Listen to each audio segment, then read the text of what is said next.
early. Just thought I'd get the camera straight. You see the massive racks of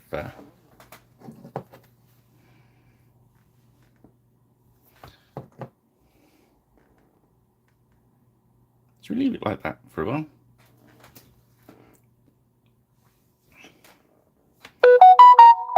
Boop, boop, boop, boop.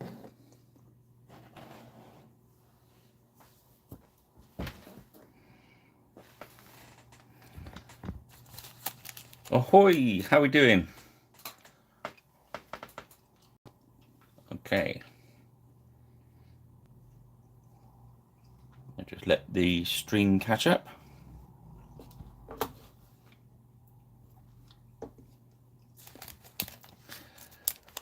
And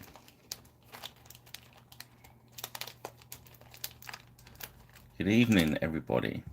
Ahoy, and all such like piratey stuff. Nautical greetings from Pirate Bay. Arg.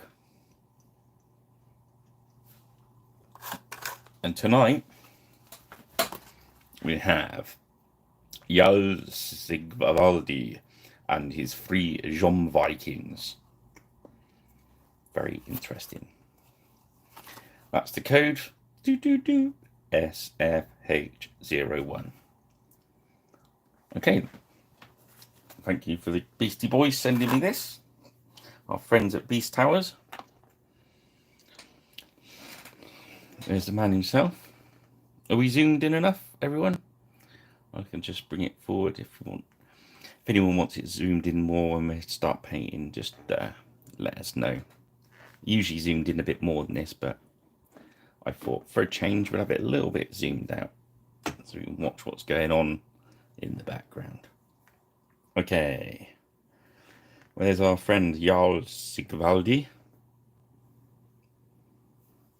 Let's have a look at his friends.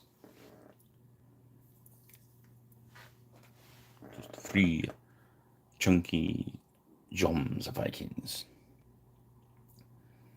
It's the usual saga score. They come with the bases. To glue the weapons on, or his weapon does come attached. All the shields came attached with this set as well. Yeah.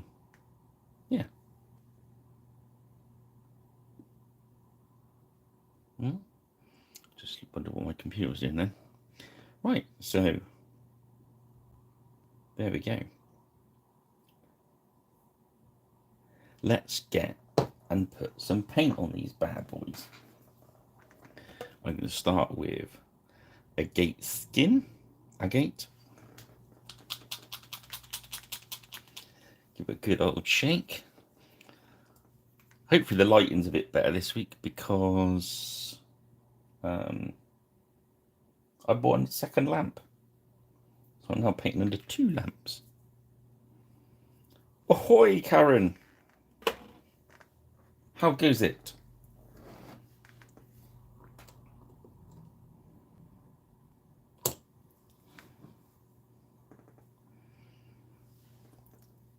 Evening, Jeremy. Welcome aboard. Is that zoomed in enough for everyone, do you think? We can go close up if you like. I just thought I'm usually a bit closer in this, but I thought give everyone a chance to see what I'm doing on the palette, and my pretty racks full of painters over there.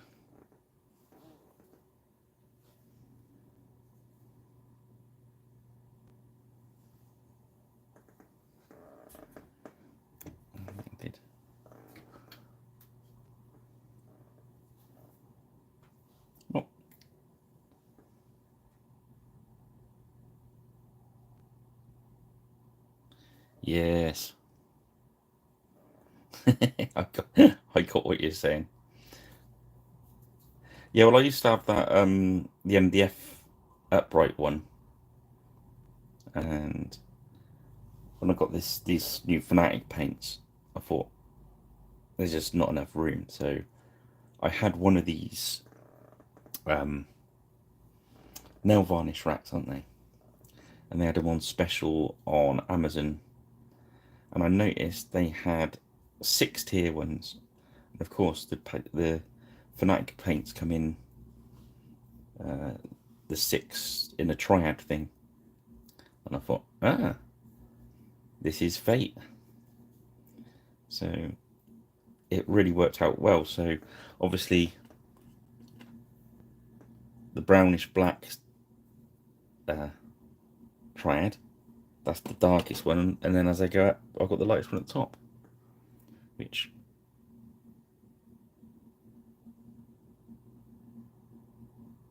yeah, it's good. Evening, Gary. Yeah, so it's all good. All good.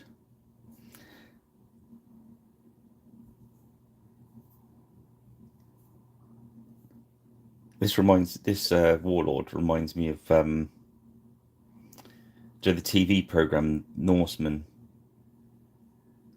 Oh, what's the evil guy? And he has his hands cut off. Yo, I can't remember his name. It just reminds me of him. I should do tattoos all over his head, shouldn't I? But yeah, so we just finned this flesh with a bit of the medium, and I'm using sorry, Karen, I'm using a rubbish brush at the moment. So I'm just putting the base. Look at the state of that. Oh, I think the zoomy thing's on. Look at the state of that brush, Karen. Sorry.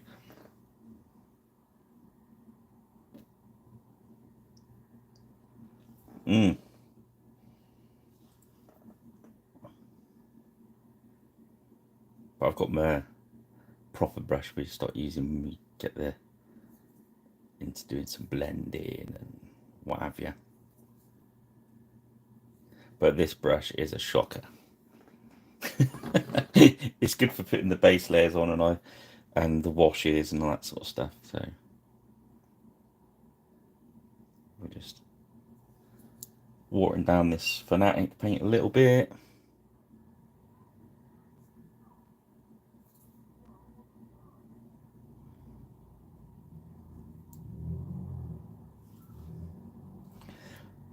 Yes.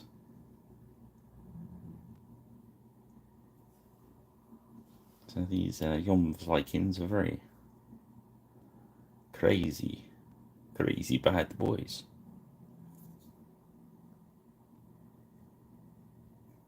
So what's people been up to?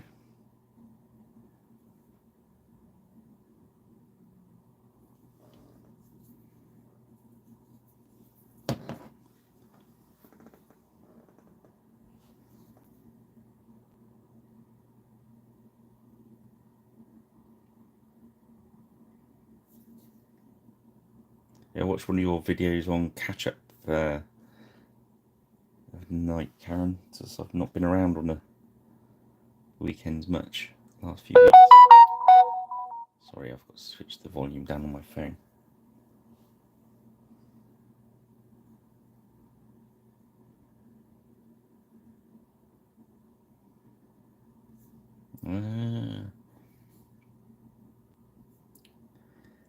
Yeah, it's quite. Yeah, I bought the new paints, and then my old faithful lamp that I've had for running night and day for the last 5 years. It's gone through a lot of bowls, but it was one of those old ones, the magnifying glass in. That finally died. That was getting.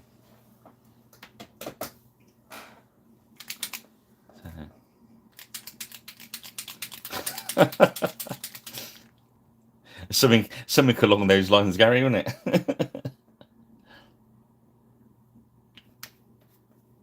Now we're going to go for the gunmetal, the new shiny bottles, which are the same as the metallic. Not a lot of difference in the new metallics. Well, the base ones.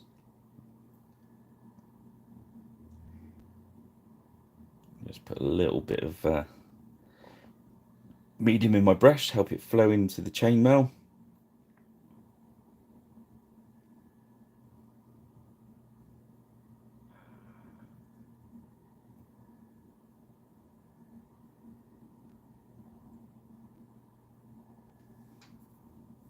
Ah, evening. Go for it.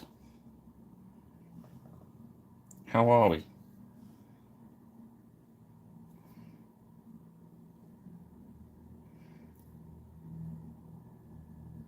Anyone else got their brushes out? I'll ask now, there's a few of you in. Is this zoomed in enough, or do you want me to zoom in a bit more? I can bring it to the camera there like that then, and you can see what else is going on. Let's see how we get on. Anyone wants it changed, just let us know. We'll zoom.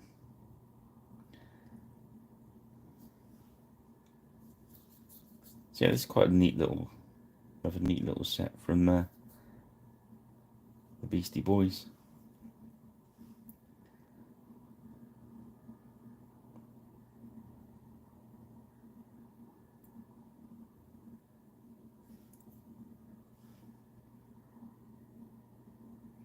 Yeah, Saga Mercenaries, isn't it?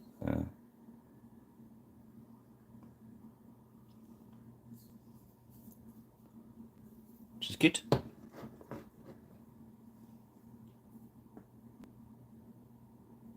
Ah.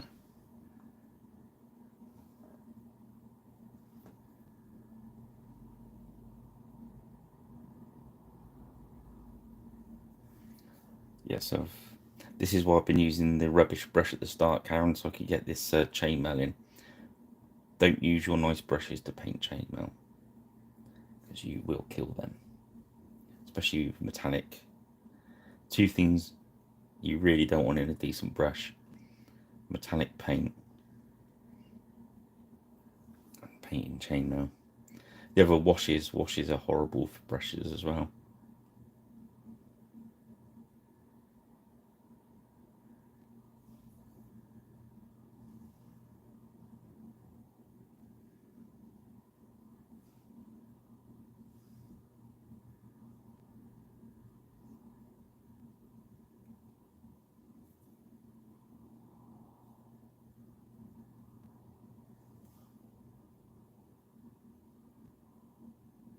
Oh, thank you very much. We aim to please. I hope you've given Karen's videos a shot as well. They're very, very good.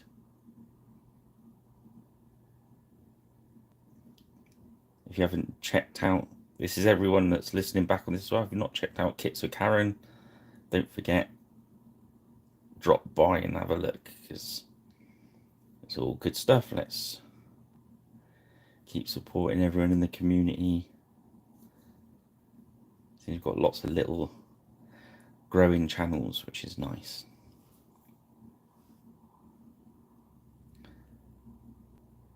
And I think our miniature manufacturers care as well. You know, it's not like GW. We've got a really good bunch of historical miniature makers that really want to see you guys get it painted and get it on the table.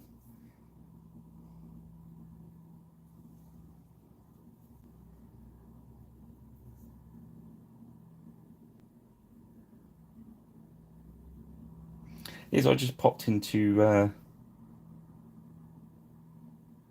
friends at Athena Miniatures. If you've not checked out Athena Miniatures, they're just around the corner from me, and John is very, very, very decent bloke.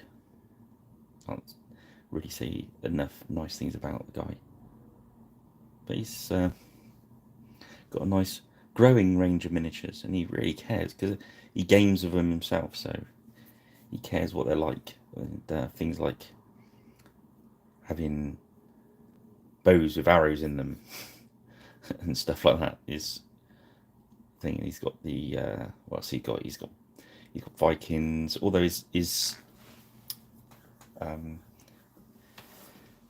War of the Roses? Yeah, War of the Roses and stuff like that. Drop by Freedom Miniatures. Have a butchers.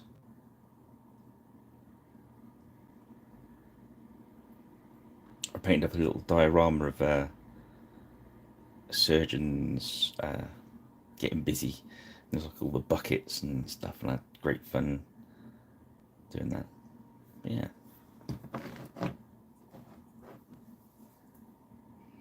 Yeah, just dropped in, ask him about this, that, and the other, what he thought about.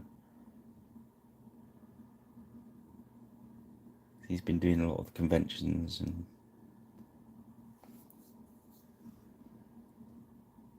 that's what I'm trying to get into.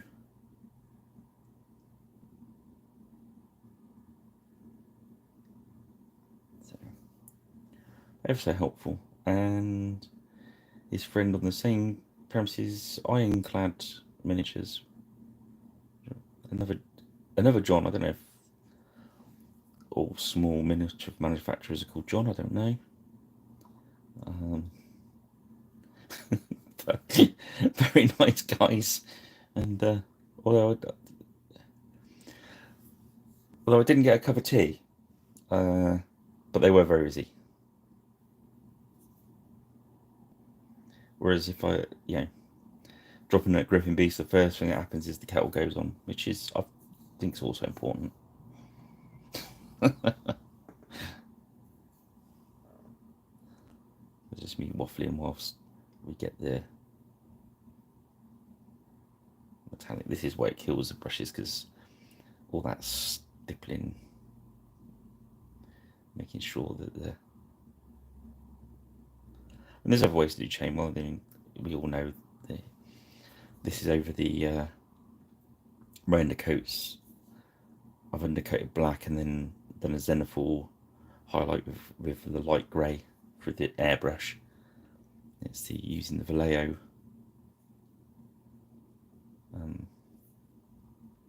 airbrush stuff.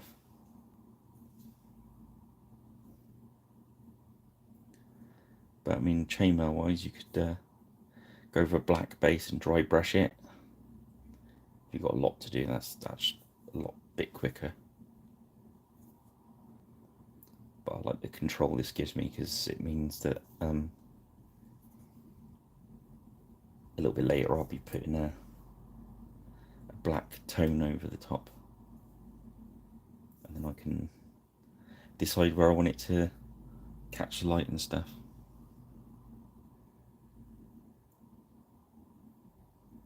So that's all good. So what have I been up to this week? So far, I have been in the Wild West doing Dead Man's Hand stuff, which is already good. I think I'd finished that last week when I spoke to everyone. Then I had Strathclyde Welsh from Griffin Beast. It's,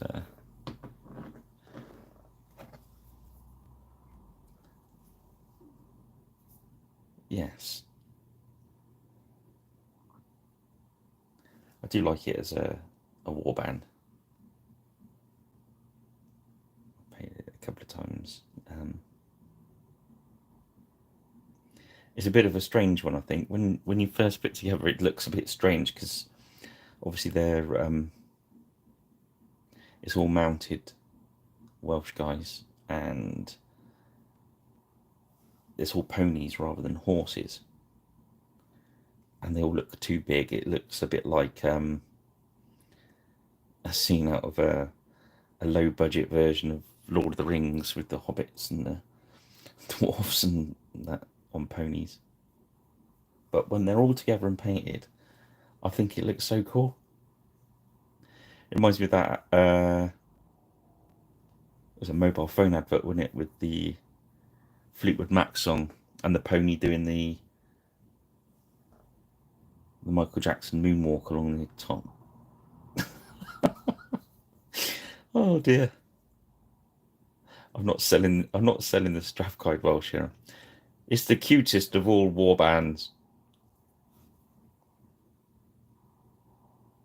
Do you want me to grab a couple on camera so you can see what I mean?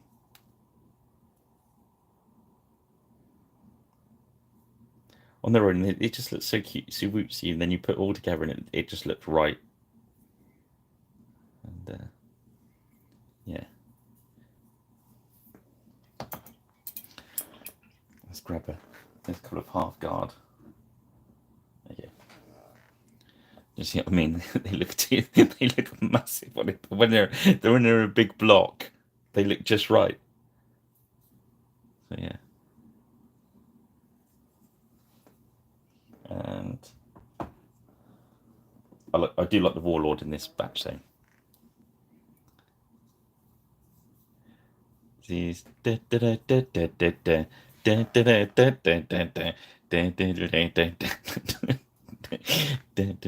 know the advert.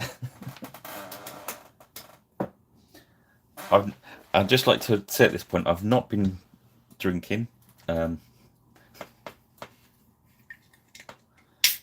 It's just the way that is. Okay.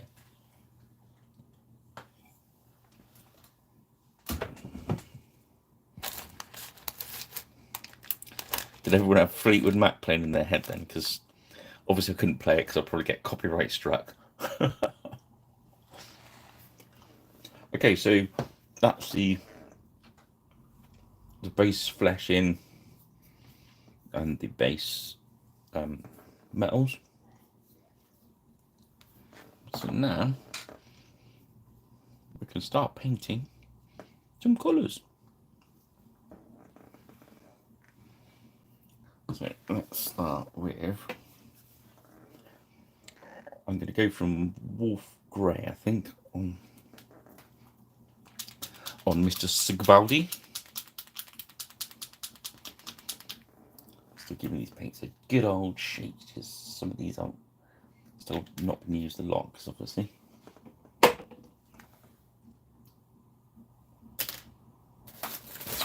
Grab a new brush. These are some cheapy brushes I use for, they're almost like a throwaway ones.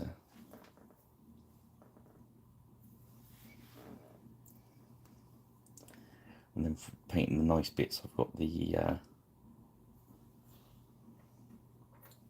Klinsky Masterclass one.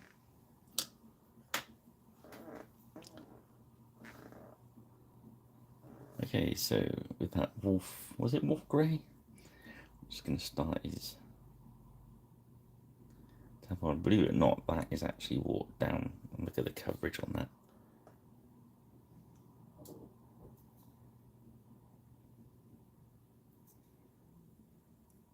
I was a bit worried at first that there was too much coverage, you know what I mean? Because my paint style was very much thin the paint, snap right down thing.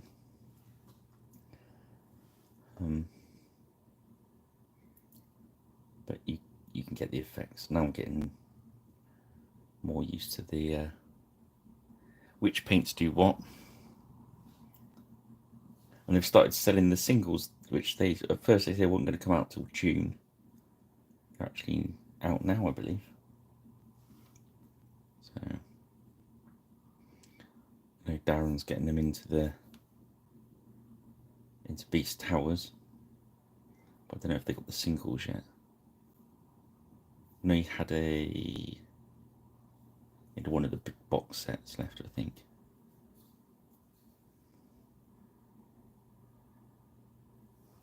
There we go.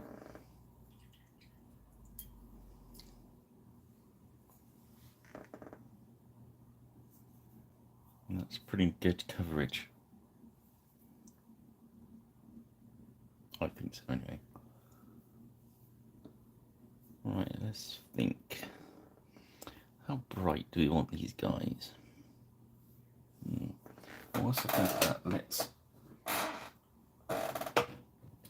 start with our shoes. I'm going for bootstrap brown, which I found with the leather really works really well. The leather one was the highlight. Yeah, so just playing around with the triads they've set up for you. It's pretty. You can hop in and out of them and grab which ones you want, which is neato. But I think it gives you a good start.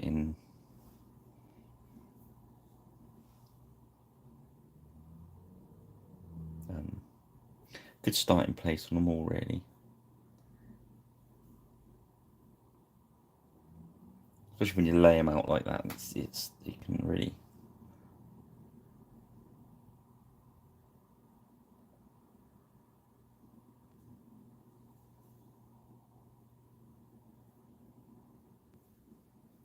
There we go.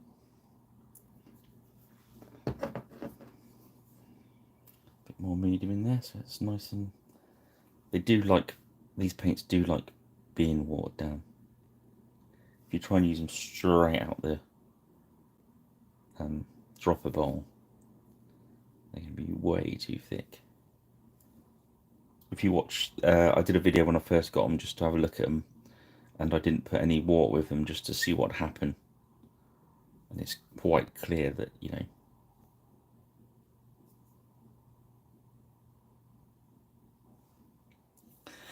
that they need a bit of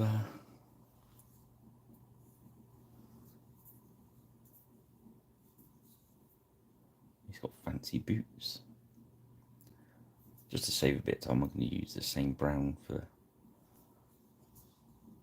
all the booties, because I'm going to go back over it with the leather brown and pick some highlights out.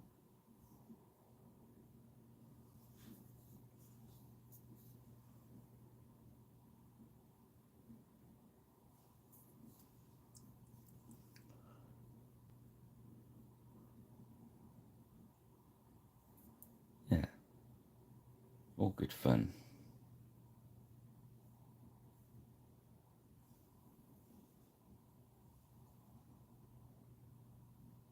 Ah, evening, Rich. You've missed your Strathclyde warlord doing a.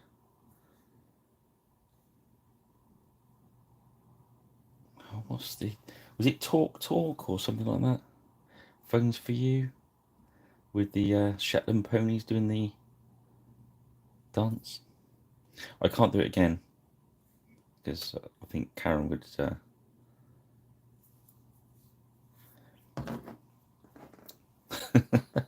Yeah, I'd get told off, in fairness.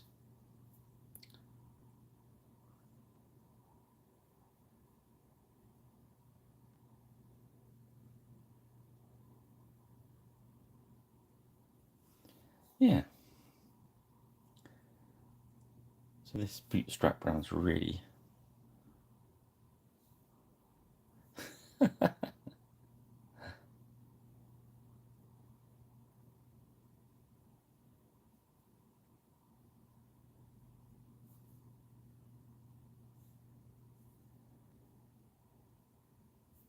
So is that your new thing, Strathclyde Welsh? But who's going to get beaten up by these?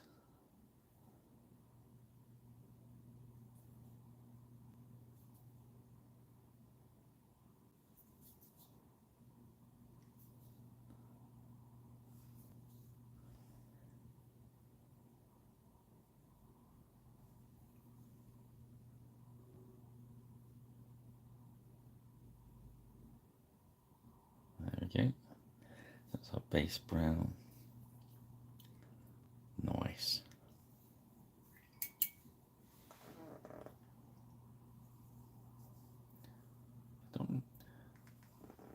Just looking at the painted ones on the website, they're not amazingly colourful, which is strange. Okay. I'm going to go with Resplendent Red, which is a dark red. We're going to like an orangey base. It's very similar to old painters among us will remember the TSR AD&D range, and they had a dragon red, which is very orangey.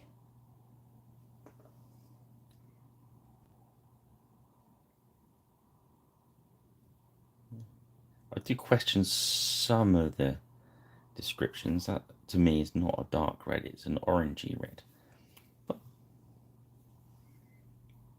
But at least it puts us in the ballpark, I suppose.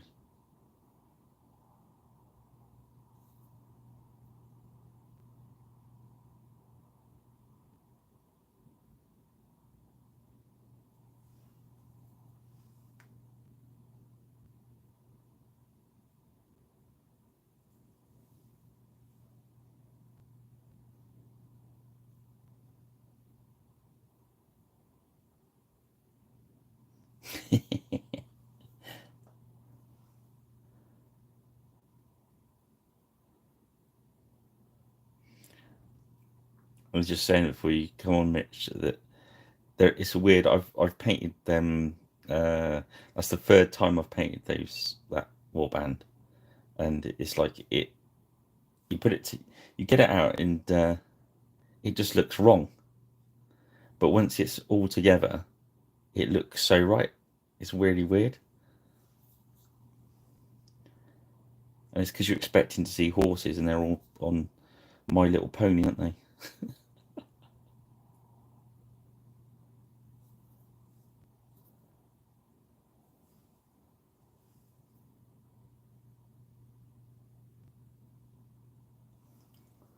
The warlord is a mega figure.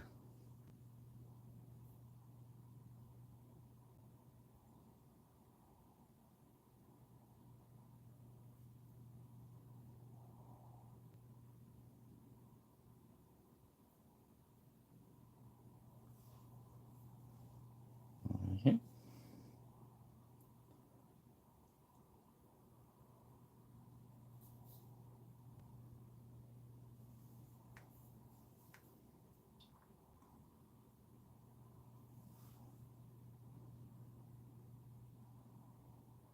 Ah, yeah.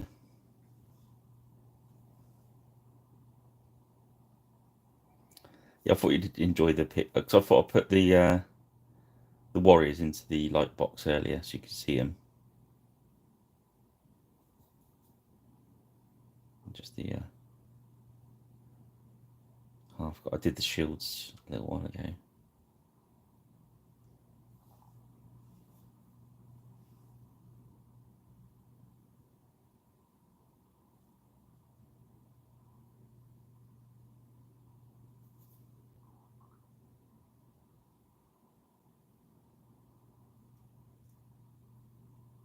So, yeah, I do like the Joms Vikings. Yeah,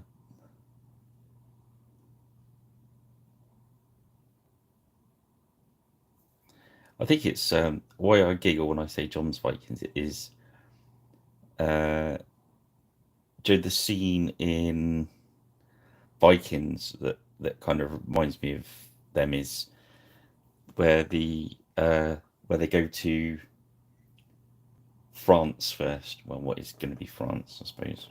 No, it is France at the time. And the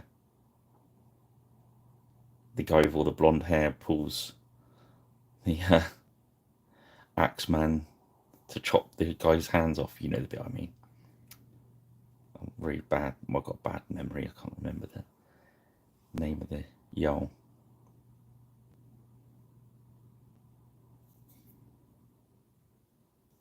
But their saga's pretty cool as well, isn't it? With the log on the boat and all that sort of stuff.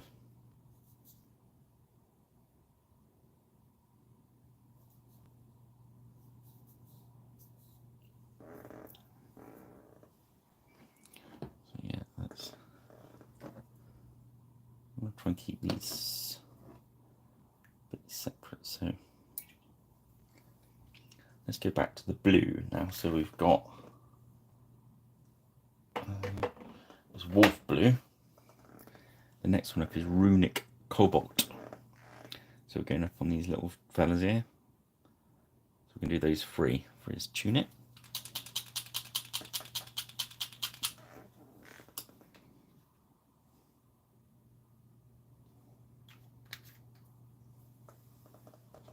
So we come back to his tunic because it's add a bit of this. Wore it down with our medium a bit. Get our brush in a nice point. We're just going to come round.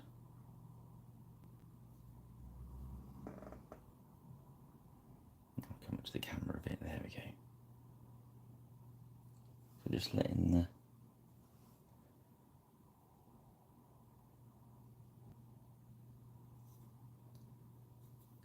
quite so. I don't know how well you'll see that. Could be a bit glary because there's a lot of white in this blue. But I'm just highlighting it out. So just want the areas that are facing up. This lighter, any raised areas. I mean, the blue that I used to start with was a very light grey blue, so I don't think the camera's gonna pick it out very well.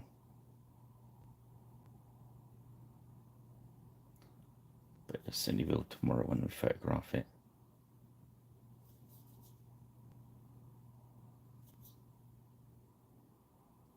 Just laying in that top bit.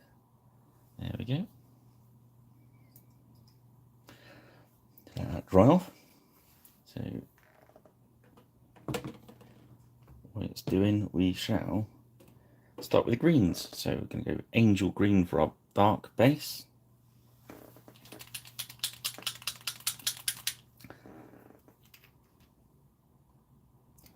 The other thing you can do is skip one dark, so you have to go in order. Any of those will do. They're all going to blend nicely. And I'm going to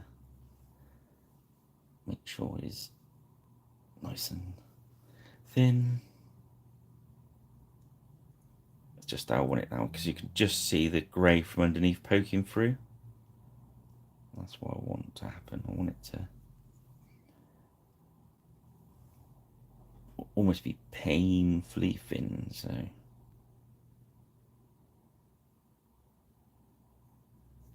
the undershade works a little bit. There we go. You see how thin this is, look. You can see through.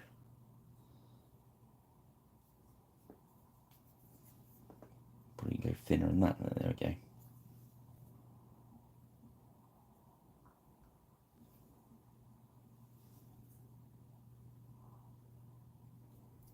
A little bit of pigment that's in there, you can it's going to stay where your brush leaves. So if you can aim it into the recesses a little bit and leave the raised bit lighter, you've started making your highlights before you touch the second paint, which saves a lot of time.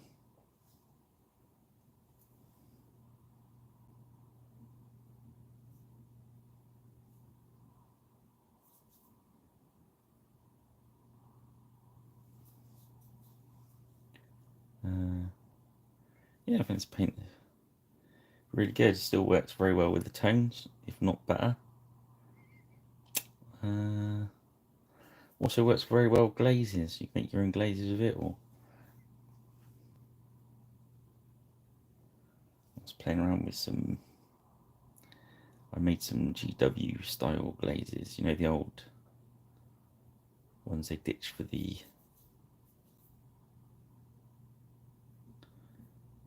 contrast. There we go. You see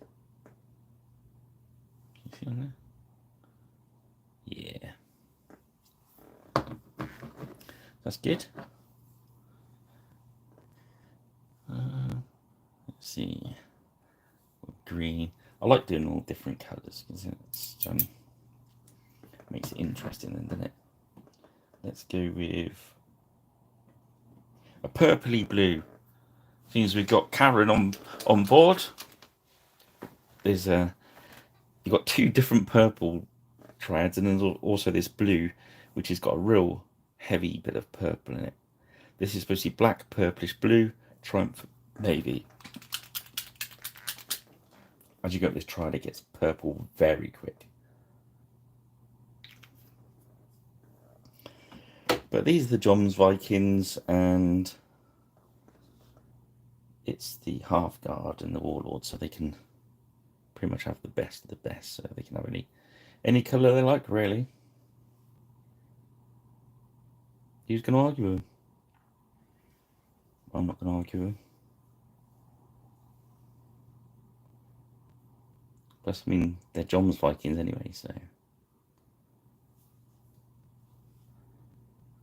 you can have them looking any way you like, really. So keep that paint nice and thin.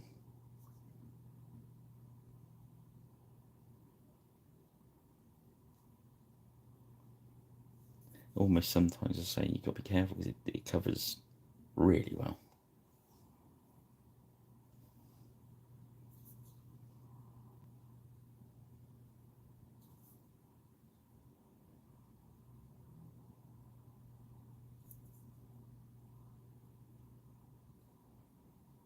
This guy's decided to keep his helmet nice and safe behind his shield. So it's obviously a cast member of the Vikings, rather than a real Viking warrior who would have the helmet on his head. So his brains didn't get mashed in. We noticed that on all the Hollywood stuff. I mean, I know you've got to know who's who, but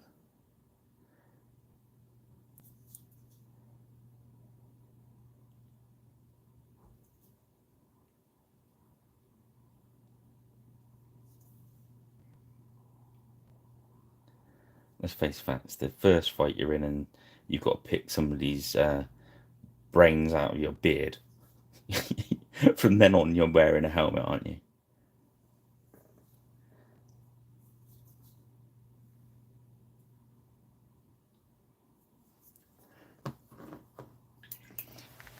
It's a bit like reading the warning sign on a seatbelt, isn't it?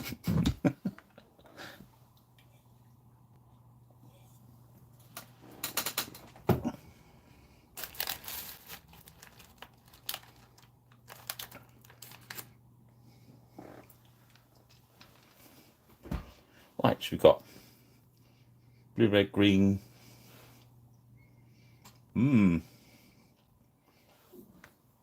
Let's do like a white one. I found this one's a good colour for the base white. Worn stone. Pale olive grey. I like using this one as the base for the white. It doesn't really look very grey. And that means when you can put washes over it and then highlight out from there, which I like. So we'll just do his tabard.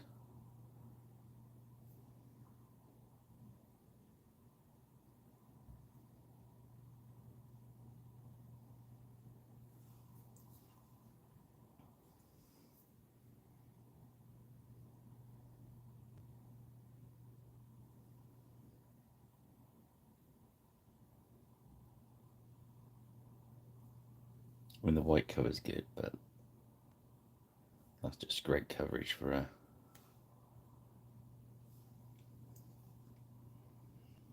effectively is a beigey white.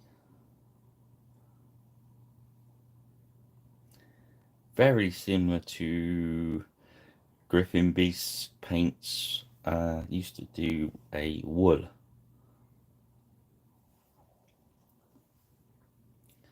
which was good for undercoating and mixing as well.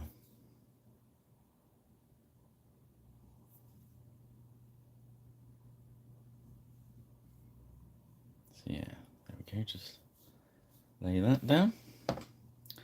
And I think we'll start laying his trues. He's got these big billowy fellas on. See, that's pretty much black there, isn't it? Just show you how this covers. I put a little bit of medium in it, so it's thinned down as well. Are you ready? Straight over the black.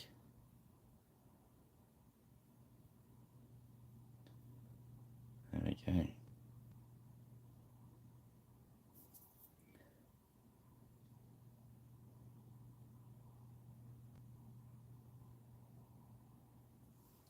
So it will, if you want to, have really great coverage. I noticed, like some of the old army paints as well, actually their coverage gets better when they're a bit thinner as well. Which is a bit odd, but there's some obviously very technical things going on there that are way above my pay station.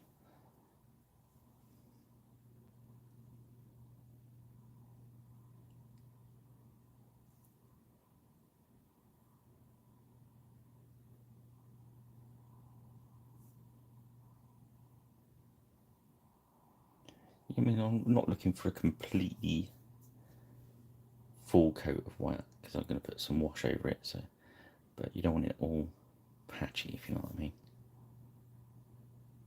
So you're better off keeping it thin and going over a second time if you need to. There we go. I don't think he needs any white anyway. No. What we're going to do is choose. I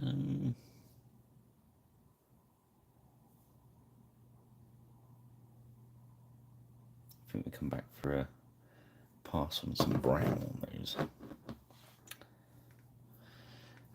Okay, where's he got his choose? And we've done his. Well, you see how that's dried now. That if you wanted to go full opacity, you could go over it again, but we don't need to. Okay, so let's look at our warlord again, and we're going to go for that high blue, which was the grey blues, which is frost blue.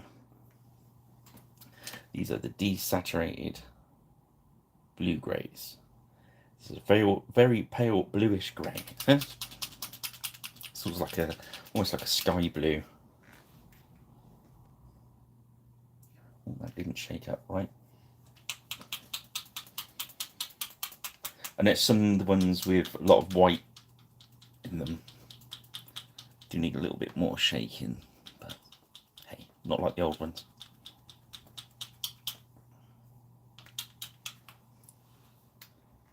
See how I do. There we go.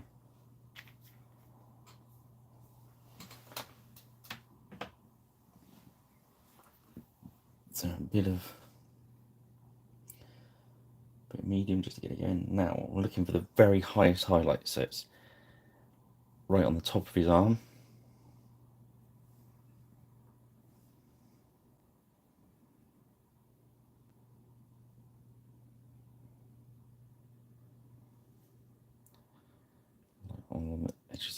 I'm just doing like little lines almost just to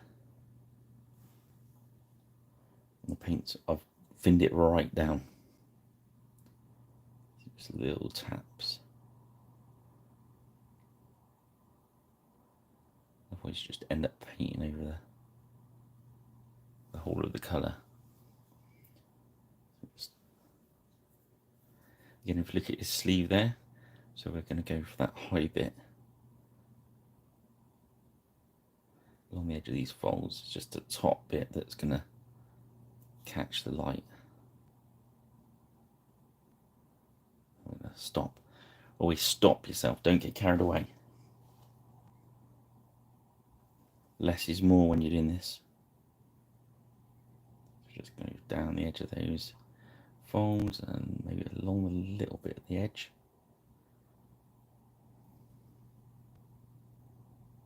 There we go.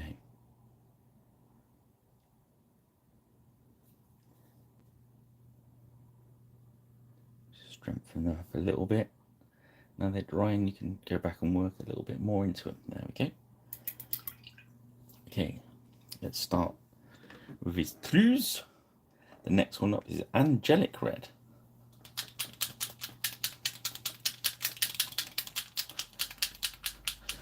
Giving it a good old shake.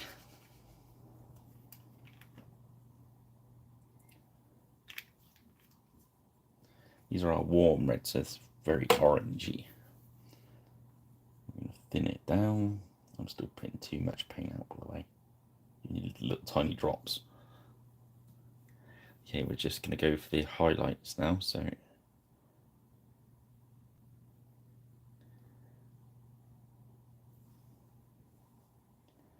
keep it nice and thin. So you can always go put a bit more on. I'm just looking for those. You see the light's doing us a favour there of shining it up while it's wet. There we go. If we look through there. There's not going to be a lot on the front there because his shield's going to be shadowing it, but around the edge there. We're going to go just over there. Got like little ridges at the bottom of his trews there. I'm just going to go along the edge of those. These raised areas that are tucking out underneath sort of the edge of his. You can see the lights throwing a nice shadow for us to so I'm not painting anything under there. I'm just coming along the edge of that cloak.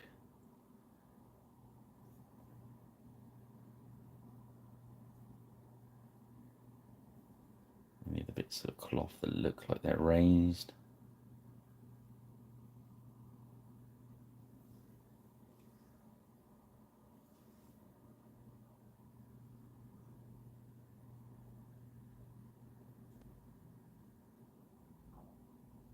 Okay. We'll just go back round to the front, start where we started before. We're just going to strengthen those highlights. So we're going to come inside where we were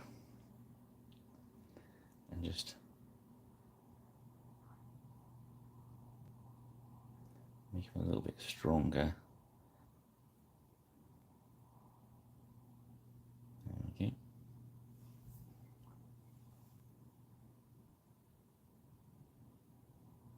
So we're just going along the edge there because obviously the shadow of his cloak.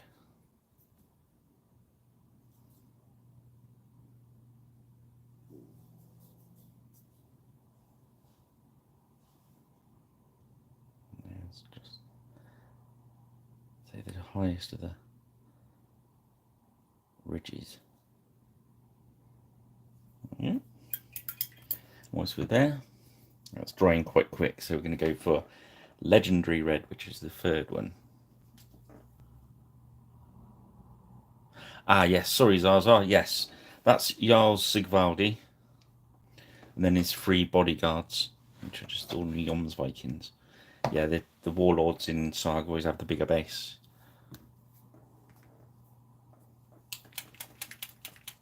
Yeah, so Saga's pretty easy.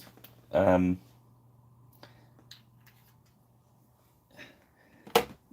get your warlord is 1 unit, as it were. Usually your half guard of 4, which are the next toughest guys, and then your warriors are in 8s. Yeah, with the next toughest down, and then you got your levy, which are your guys throwing sticks about, and they come in 12s. Same with horse, the same number of horse, but they just have that shape base instead. These are Strathclyde Welsh, but a mounted warlord is on the same size base. So you don't really get levy. Oh, I think you can like composite bows and stuff. Yeah, fair shout. Good shout, actually. I'll remember next time to explain. So this is our highlight, our highest highlight, which is Legendary Red. So it's very orange, and we're going to go. Those areas we've just been on, we're just going to pick out the very highest of them. There we go.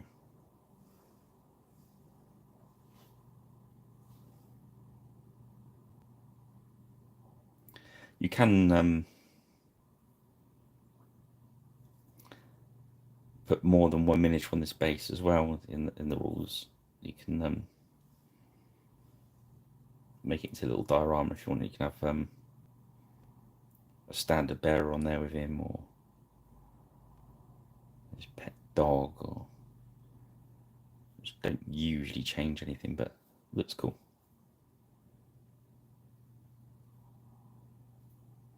I'm just using that as a little highlight in there. It is a lot brighter on the camera. I'm looking at it in the flesh, it's a lot duller. Okay, so now we've been going a little while, the flesh is nice and dry. So what we're going to do is we're going to go for our Crusader speed paint, which is, as people know, as I like using as a flesh wash.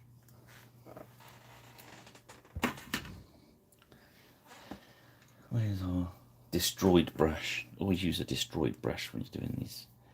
And I'm going to put some medium in it,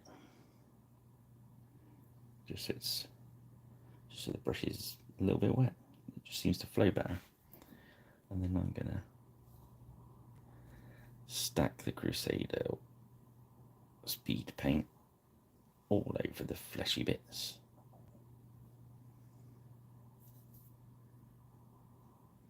He's got a juicy old scar.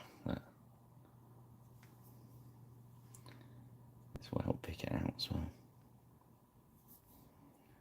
But if it doesn't pick out enough, once we re-highlight it out, we can always drop a bit of wash in there.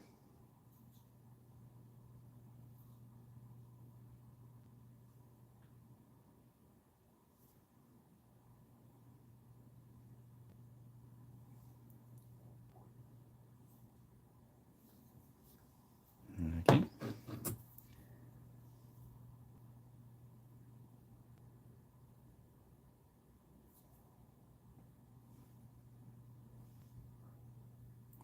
I'm pretty sure this guy here has been converted into was converted into a revenant as well. Don't quote me on that. Just sure I've seen him before. Although I've painted Joms Vikings, lots of Joms Vikings, so.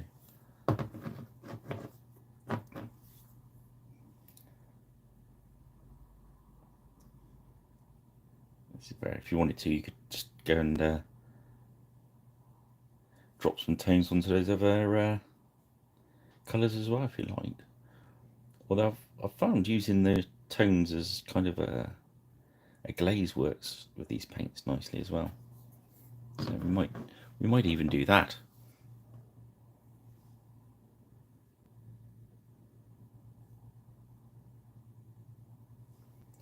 But yeah, that's the flesh one on where. While we're doing that, we'll put the dark tone on as well, so we can get a chainmail drying while we've got this brush out. We're going for dark tone, which is your Nuln oil, if you like. If you want to speak talking GW, or it's a black wash.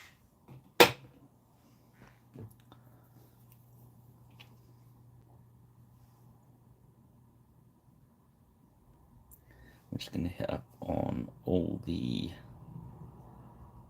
metal that we've already painted and make sure whenever you do washes over metal that it's really dry, because they do react really easy. You just end up with a splodgy mess.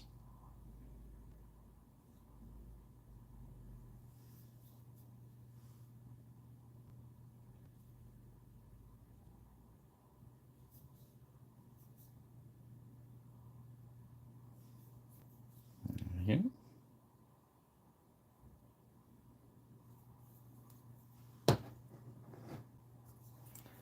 And yeah,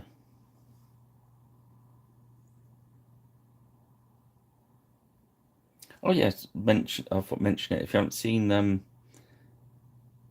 saw on Facebook the Griffin Beasts have got a spring sale on. Spring has sprung at Beast Towers. It's all gone to Lord S's head, and he's given, I think it's 15% off, which is far superior to a kick in the well, kick anywhere really, I think.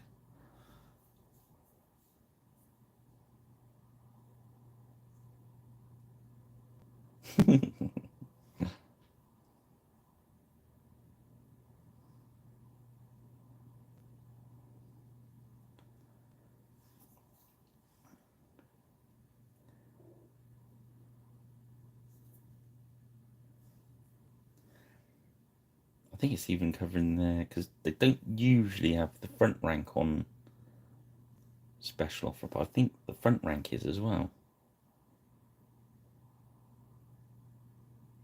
I don't know about the Ragnarok stuff.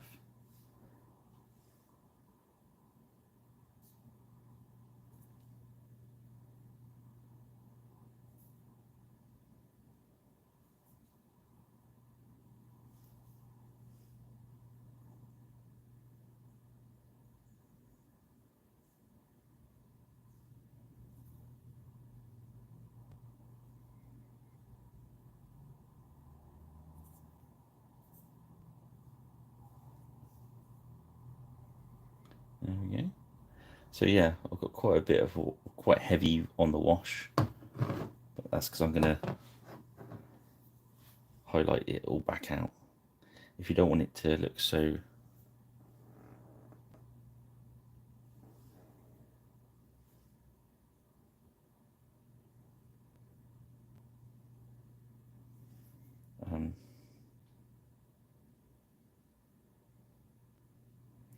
don't want it to look so dark, you can just put a bit of medium in the wash. Strange for me, I didn't quite put enough out. I usually put far too much out.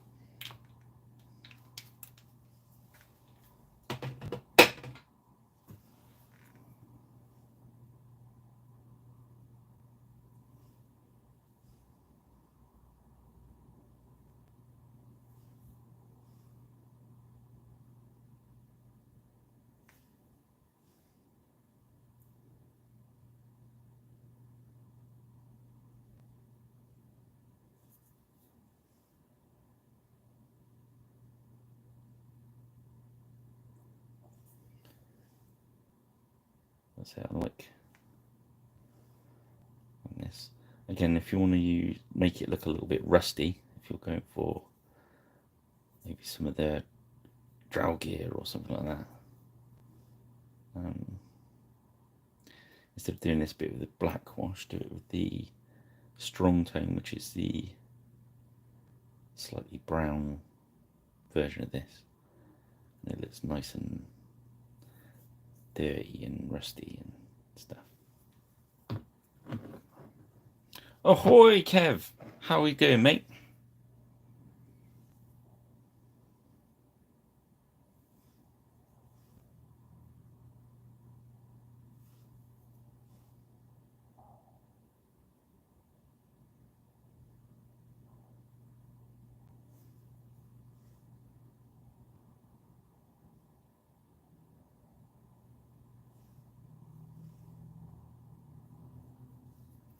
Just whip that up there.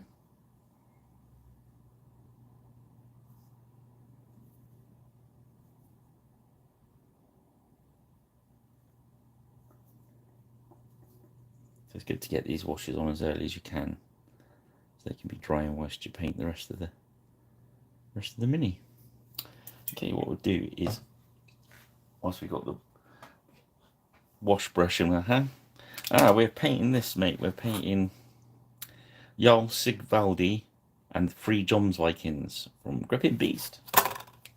We'll see that's a Jarl Sigvaldi, and there's his mates, the Joms Vikings.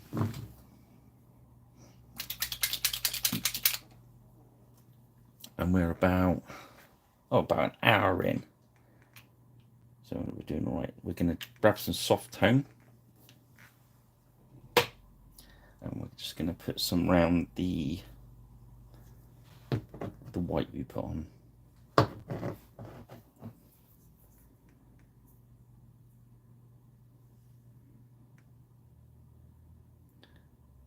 tend to what I do is put some medium in the brush,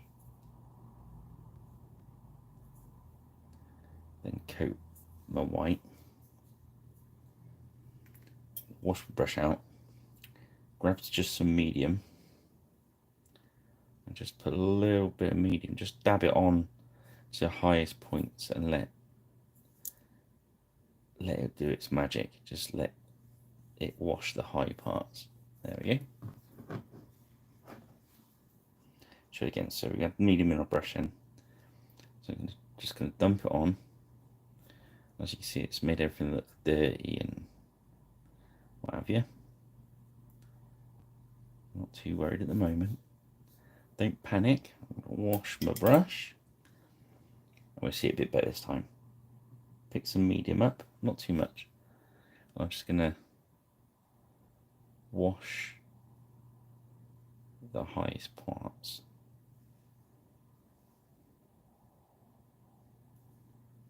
I'm just going to make that run into the recesses a bit. And just stop any sort of that tea staining look. Okay, so now we've done his thing, so let's do his cloak. What colour cloak should he have?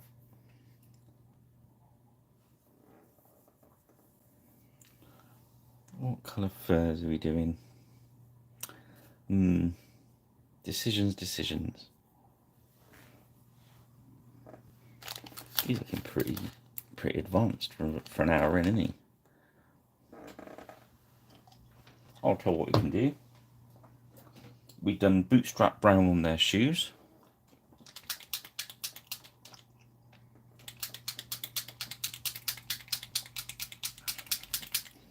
Yeah, speed paint 2 is good. Leather brown. I'm getting on very well with these new Fanatic paints, in fairness. And they work quite well with the speed paints. I think the speed paints, be selective, I'd say on those, because some of them I found not as useful as others. But I suppose you can say that about any paints. But so this is the leather brown. I'm going to use it to highlight out that bootstrap brown that we put on their shoes earlier. I'm just going to randomly touch that across. Just any bits we miss, it's just going to make them look a bit muddy. So that's what we're going for anyway. But you want to keep it just on the top, really. There we go.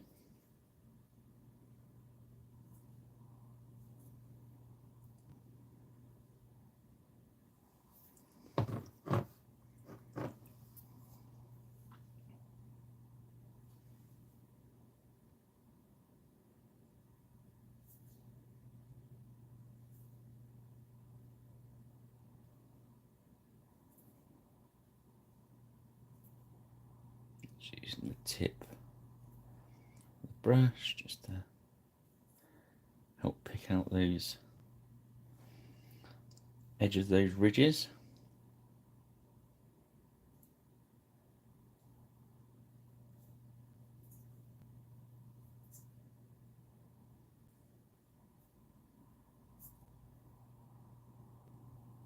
Okay.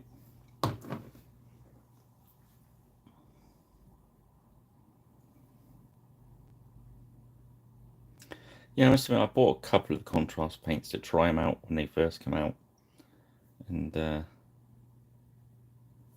yeah, not terribly keen on them. I wasn't keen on them, but it doesn't mean they're not good. It's just they just didn't work for me, really. Whereas some of the speed paints seem to be a bit more consistent. Okay, so now I'm going to go in with in what way, Kev? What's it you don't like about them? Is it? I've noticed some of them were a little bit watery, so when you go over a big area, they almost don't stain properly, so you end up with real patchy look to them. And I think the speed paint 2s are a little bit more consistent than that. There seem to be some very good contrast paints and some very bad contrast paints, from what I could gather. And this one's Carnelian Skin. which is a dark reddish brown, very deep reddish brown. This is warm skin tones, but I like using these for leather straps and stuff because it just looks good to me. I like it. So if you like it, go for it.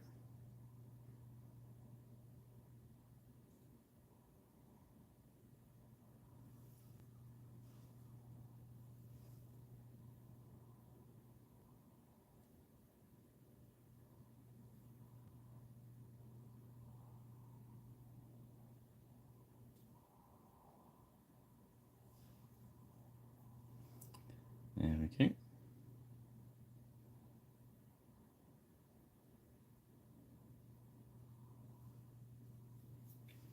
A bit of a strap hiding behind there.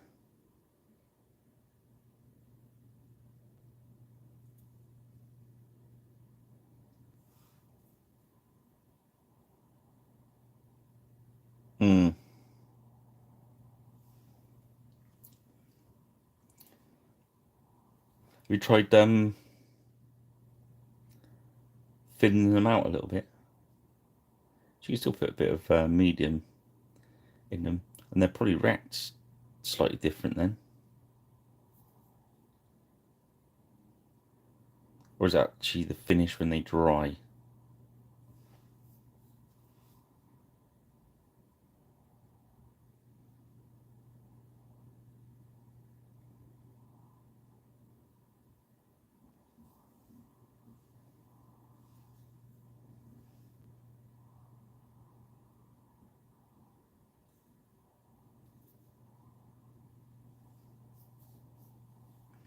I'll do those straps around his legs as well.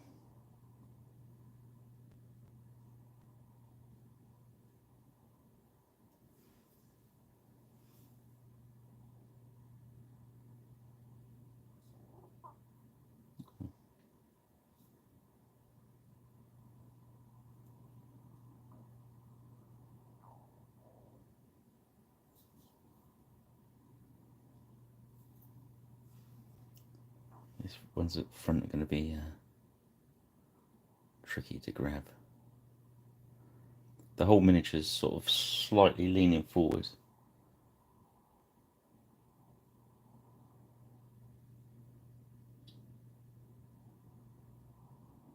So of course those front bits are hard to paint.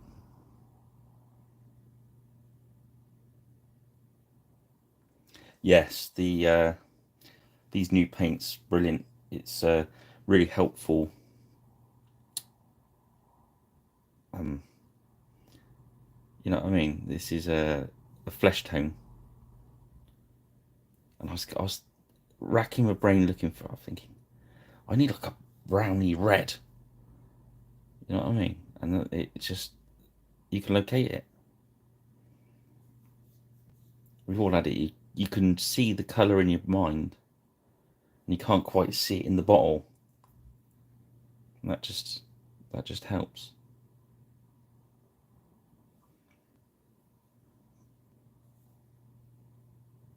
There we go. So it makes a great leather colour.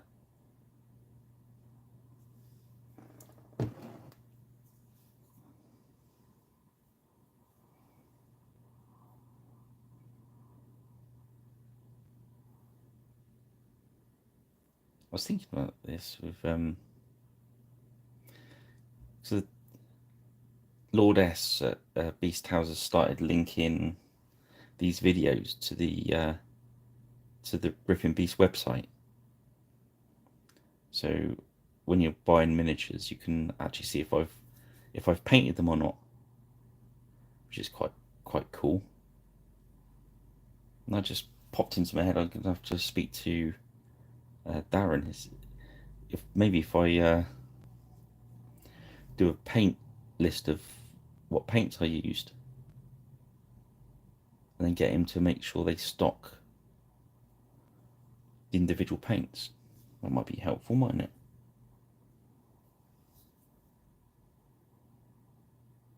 even if you're not needing to buy them, if you've got a list of the paints I've used.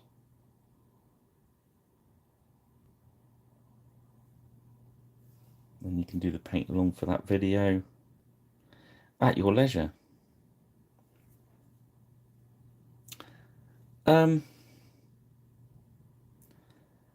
As I've said to other people, Kev, I don't like saying, because everyone paints differently, so everyone will have favourite paints. All I can say is I'm glad I've got them, and I'm not swapping back to my other ones.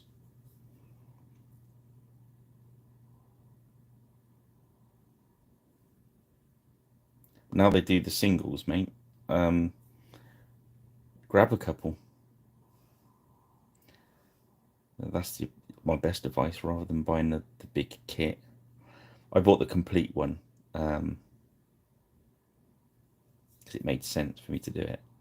So that was a big outlay, but I think they do a starter kit as well, which you've got your basic colours in it. Well, I said they do singles.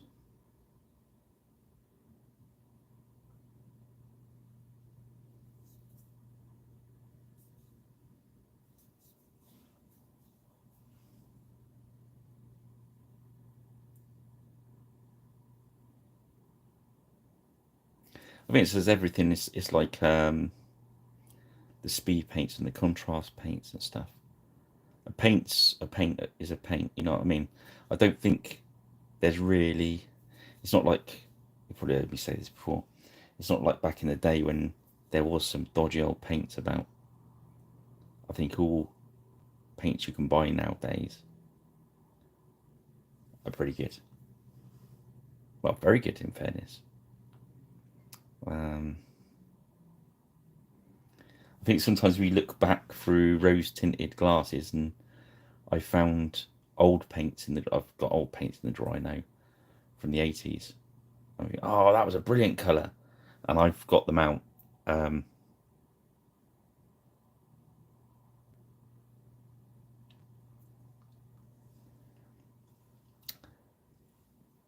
There were some dodgy old paints.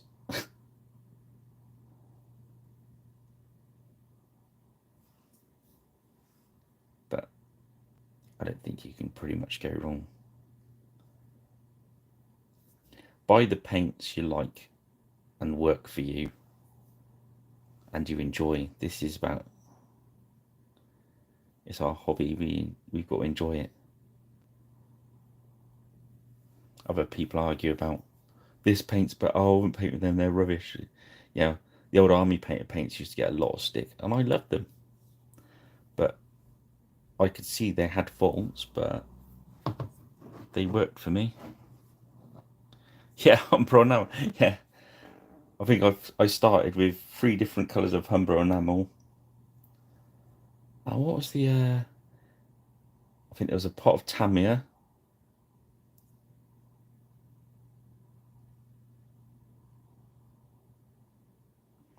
There was this strange paint that looked similar to Tamiya pots. What was it called? It had a real powdery blue in it.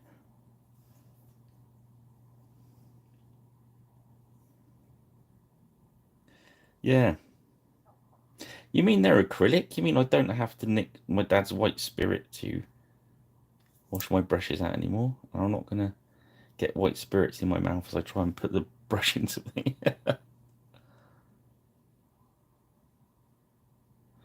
Why does everything...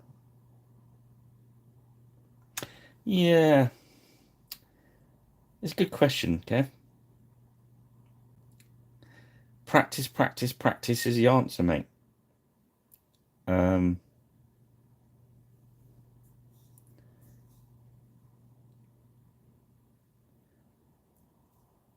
think if you see something you like, try and emulate it. And there's so many different ways to paint, and no one should tell you this is the right way or the wrong way. Mm.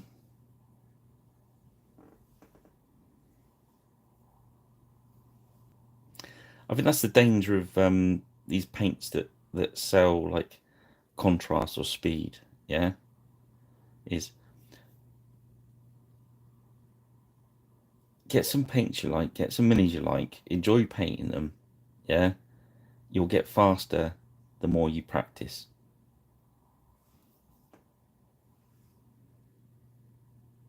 Sometimes you don't. Sometimes you get slower. Sometimes you'll do something you like it and it slow you down. But I think the point is that it's a hobby, and it shouldn't be a. It's not a race to the finish line, is it? You know what I mean?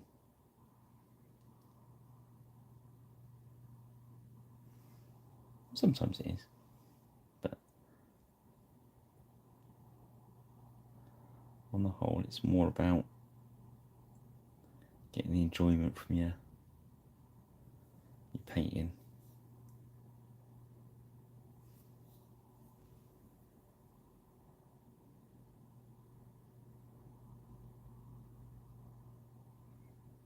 Yes, absolutely, 100%. If you see someone doing something, I do it all the time. I'll see someone doing something that differently to why I do it, so I try it just to, you know, try it. You might like it. If you don't like it, don't do it again.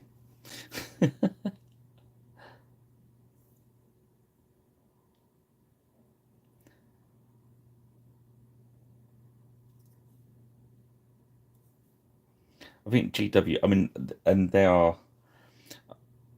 I did have this chat about this earlier. Some things that GW have done have been brilliant for the hobby. Some not so. Um, one of the things I think wasn't healthy was telling everyone they have to paint this way, but in the same respect, it was getting people to paint their miniatures. So you can understand they're in a bit of a damned if they do situation. But it did make a whole generation of painters feel that they had to paint in a certain way.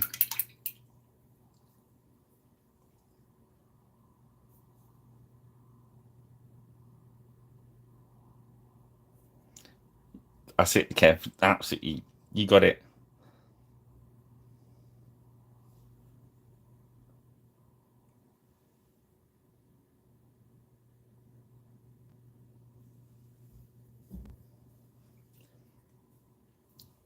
Yeah, who cares if it's right or wrong? How can it be right or wrong? It's your personal journey and fun.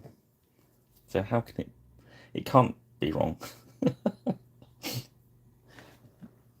This is a good colour I've discovered.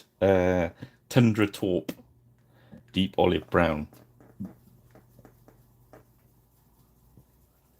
It's a bit thick. It's one of the thicker ones. So you have to give it a good old, jolly good shake.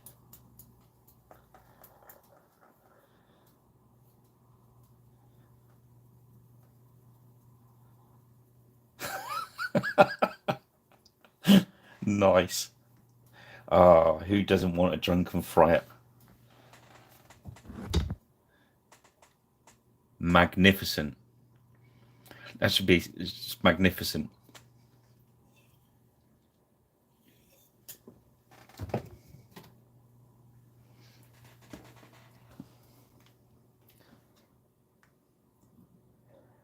think the other thing as well is depends on miniatures as well. Sometimes you look at something and think, I'm going to paint that this way, and it's not something you paint. You say, I want this to look a little bit more cartoony, or I want this to be, I want these to look drab, or I want these to, you know what I mean? So sometimes the miniature can force you to paint a certain way. Even stranger is when you actually set out to paint something one way, and you end up changing because of the miniature, and it turns out completely different to how you thought. That's very satisfying. Very strange. Although I know some people that will set out and work out exactly how they're going to paint the miniature before they paint it. I am not one of those people, as you can probably tell. I'm far too much. Let's go. I make it up as I go along.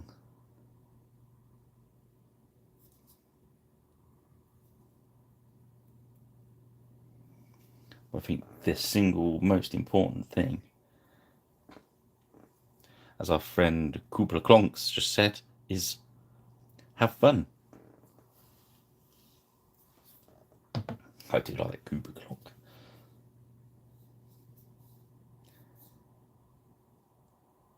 I think he's doing this khaki colour over his cape rather than a magnificent cape. This is his battle one. I'm going to walk that right out with my cruddy brush.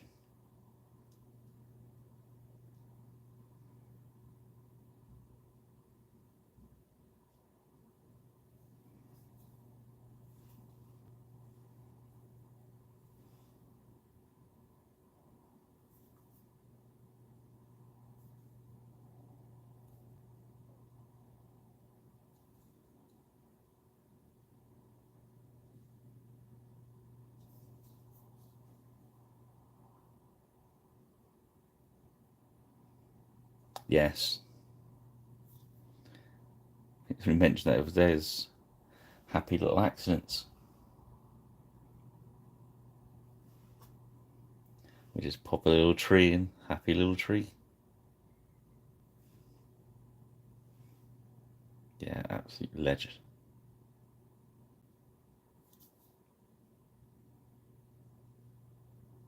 So I'm making this very thin. I'm just letting the see the undercoat slightly showing through. So I know when I put a wash on that, it's going to really strengthen the recesses. And because I've done it thin, my highlights are already highs.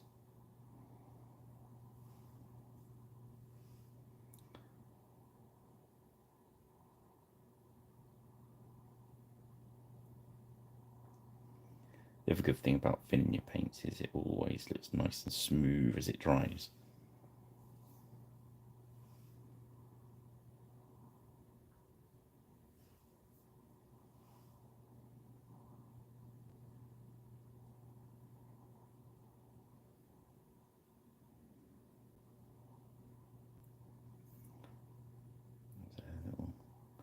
Hair in.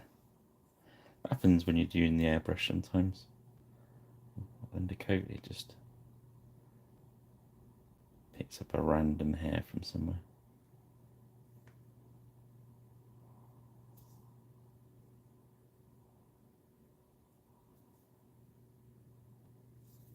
Yeah.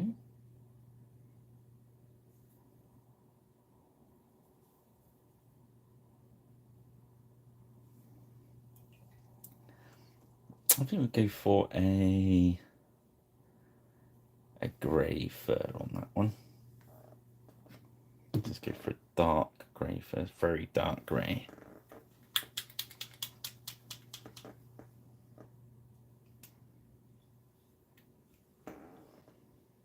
Yeah, yeah, many happy little accidents. Can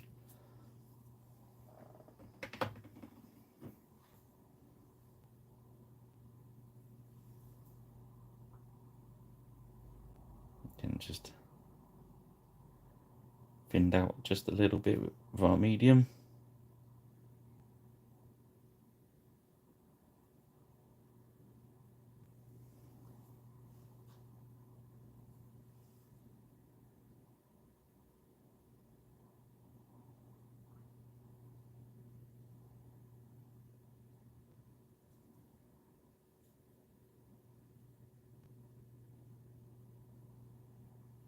I was going to do this as brown fur, but I want to give him a brown moustache.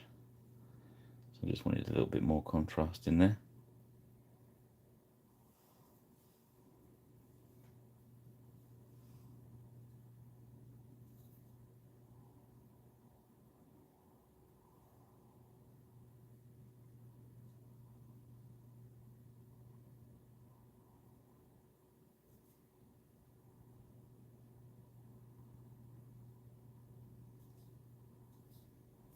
See, behind his shield is a bit where they've attached the original sculpt. You can see a little bit of the green stuff there. So I'm just going to put a little bit of random grey in there. Bit of a neutral colour. It'll show up less than the white that's there.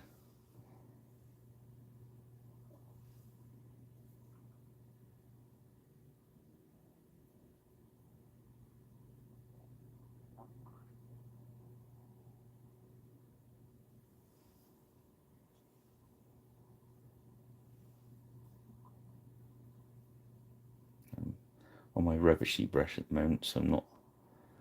Say furs like chainmail, it kind of will ruin your brush.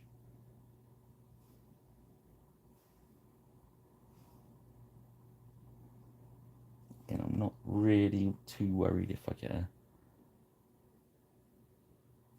little bit of the white showing through, because obviously we're looking at 3 highlights then. And if you wanted to on that, you could actually thin that paint right down, let the grey undercoat show through as your highlight, and it's pretty much the same as having a contrast paint. I was talking about this before, wasn't I, about the contrast paints. What they've actually done is, in a very GWE type way, is sell you a technique in a bottle. Yeah, cheers, Kev.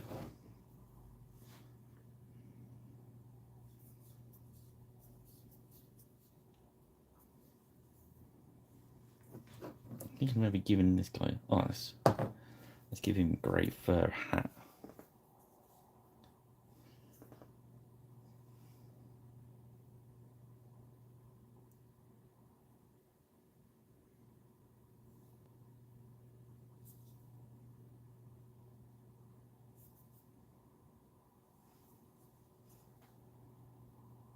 Just keep it nice and thin.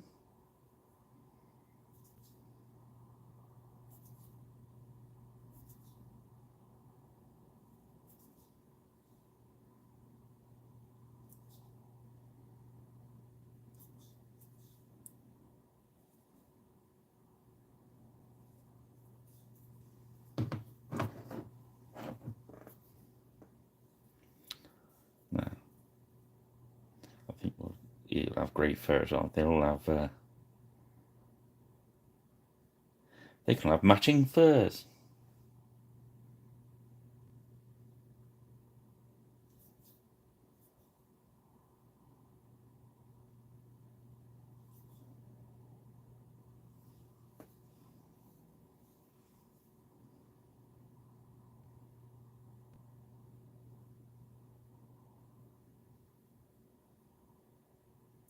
I just think if you've got a lot of brown already in the miniature, doing a brown fur as well is just like doubling down, which is a definite look. I've done a few miniatures like that where, and this paint system has got some great variety of browns, so you can really. If you watch that, the first week I had, I did the priest. It's like, how many different browns can I use in this one miniature? When you do something like that, it always looks good when you've done.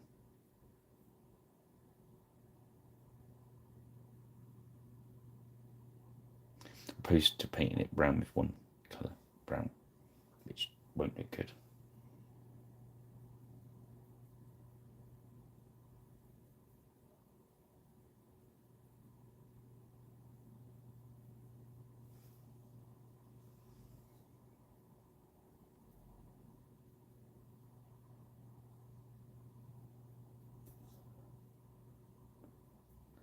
which would be Jarl, Sigvaldi and his wolf hunters.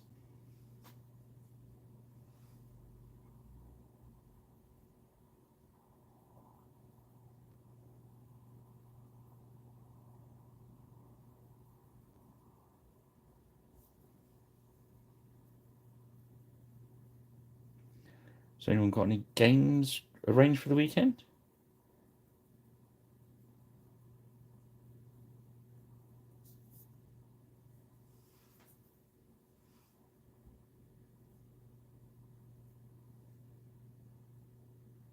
Paints? Who's going to be painting this weekend? What's Karen going to be painting this weekend? Plug your show, Karen. Okay.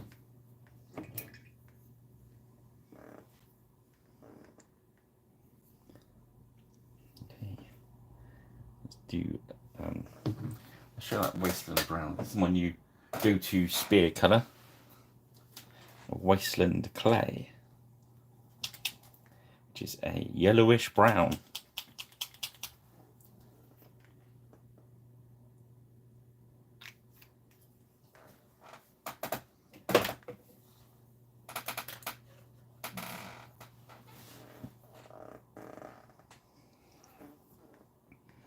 Nice.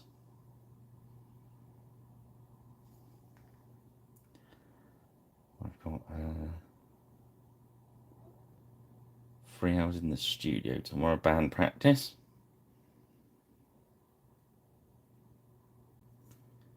Hopefully paint before and after that. And Sunday I'm heading towards Karen's neck of the woods, and for my last ever game of hockey.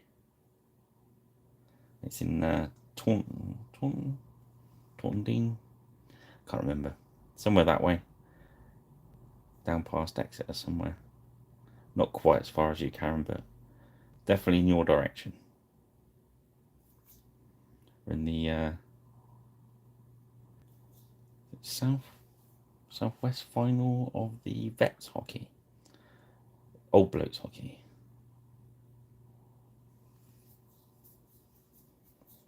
It's quite weird.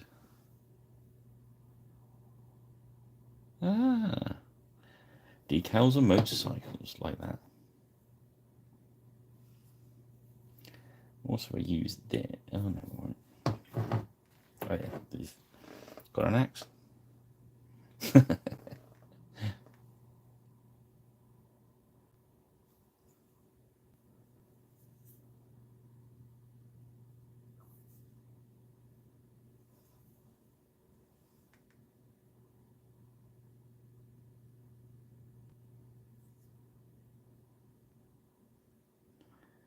Yeah, if I get brave, Karen, have you got my Facebook page? Not my.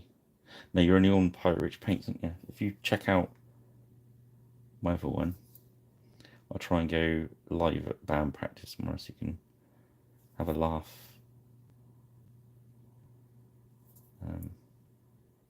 Just realised we hadn't practiced for a while, so yeah, it'd be nice, wouldn't it, for last game to actually win the cup. Be happy ending to the my long hockey career. I started playing in 1985, I think.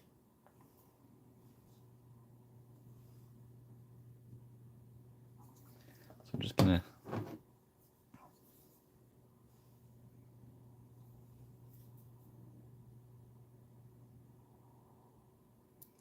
So yeah, I might not get as much painting done this weekend as I usually do.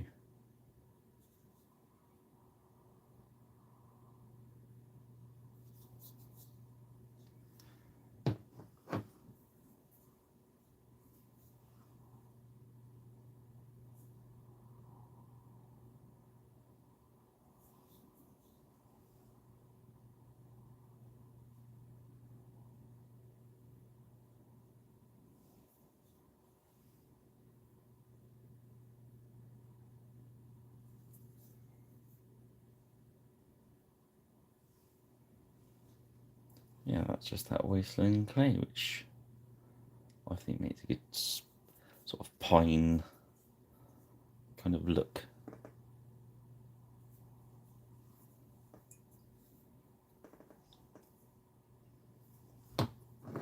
Okay.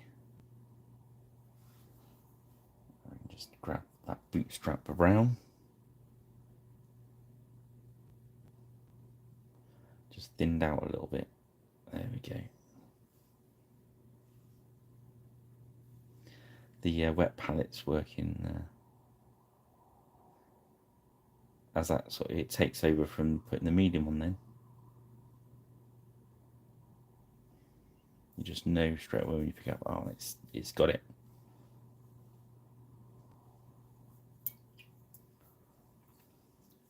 Let's see. We're gonna give him. We're doing. I don't want to do blonde hair. Really? You can have brown. This guy. We give that other guy blonde, but we make it like a dirty blonde, rather than just call his bottom lip. Let's wash the brown off that. There we go.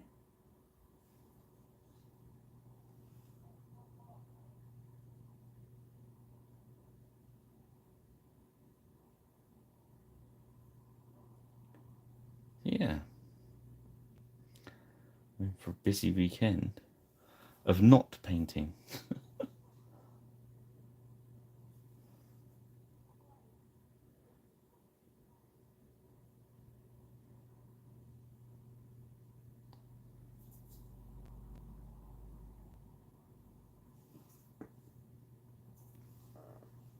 So we're just using that bootstrap brown, just to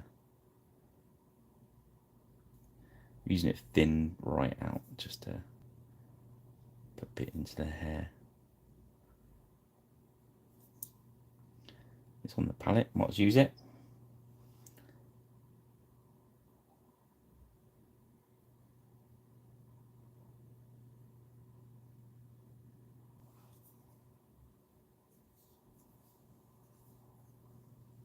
Yep.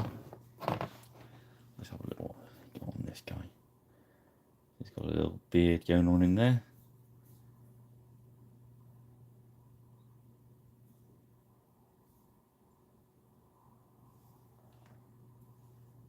So what we do with him, we put some of the bootstrap brown with some medium in it, so it's nice and loose.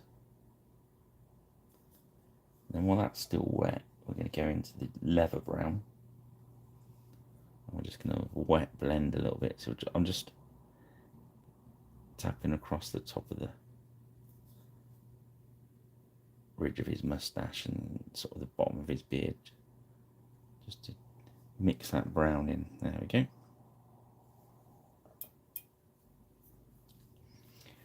Just a quick cheeky wet blend. Right, let's go for oak brown. We got 1 hour 44 minutes. It's not bad, is it? Quite a long way in. Okay, so this is oak brown. I'm just gonna chuck this on the back of the shields. Just a bit of medium.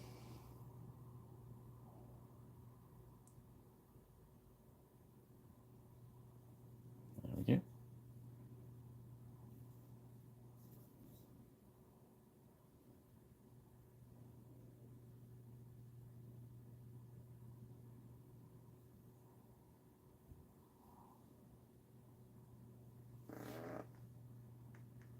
Yeah, he's starting to look the part now. See what we've got out of that olive green, I like that. Okay,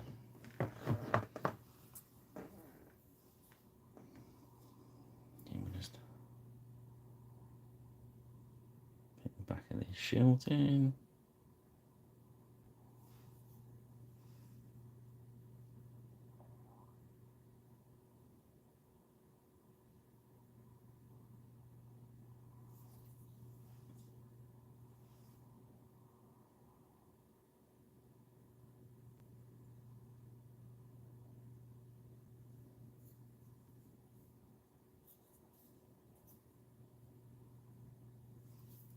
Okay, they've got the big old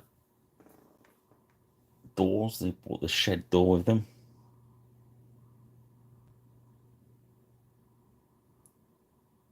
That was something to do with stopping the composite bow bolts, wasn't it? Composite bow arrow, sorry.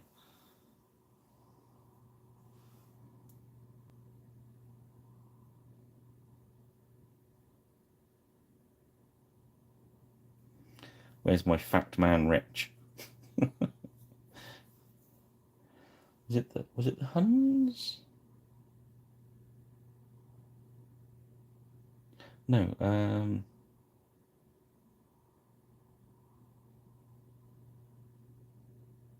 steps on it, so oh, I don't know. Rich, help. They had the big fat shields. I think it was to stop the because of the arrows, the composite bows. I assume it was the Huns.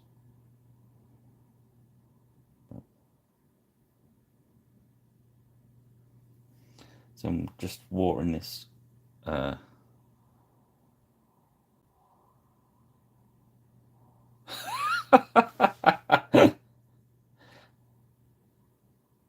scones in the air fryer.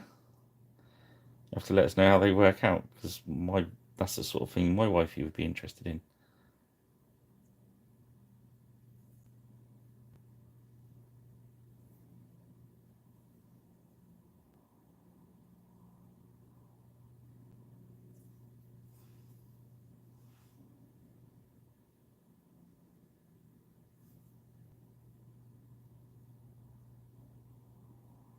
Is it just me, or are they just miniature convector ovens, the fan assistant ovens? Is it just me?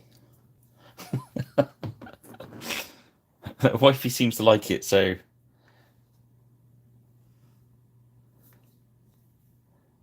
the ship's concubine seems to like it, so we'll leave her to it. As you can hear, we've not got the ship's dog tonight. He fell asleep on the sofa, so we decided to have a nice quiet evening without him.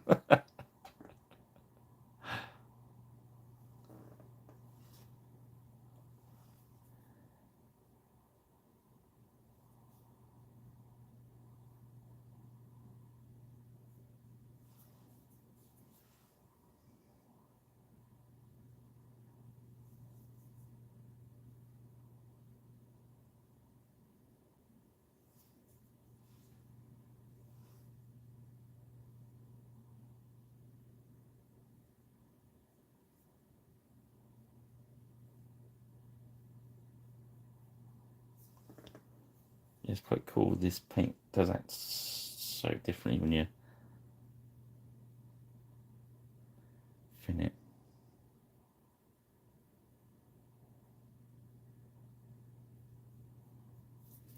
So if that matte medium, it works a treat.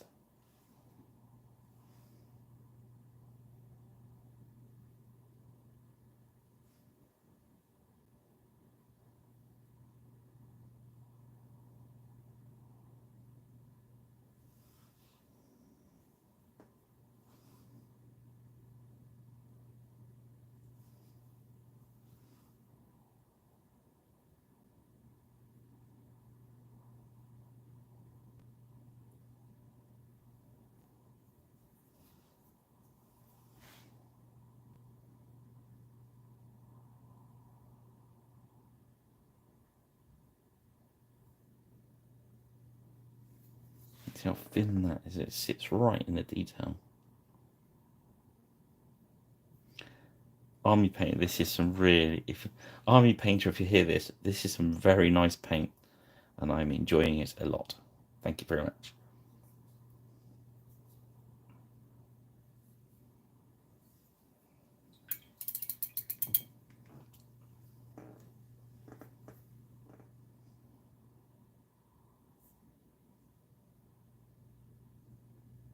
Okay. So let's put a green wash over that.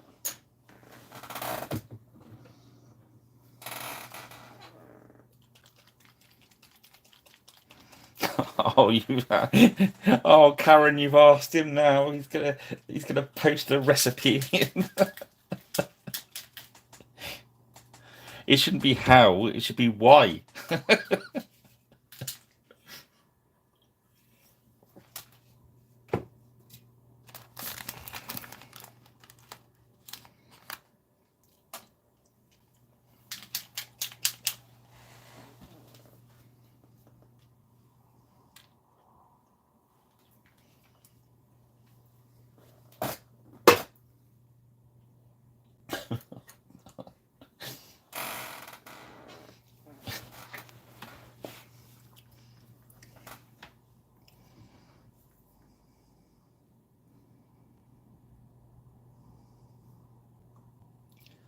So just again put a bit of medium in my brush.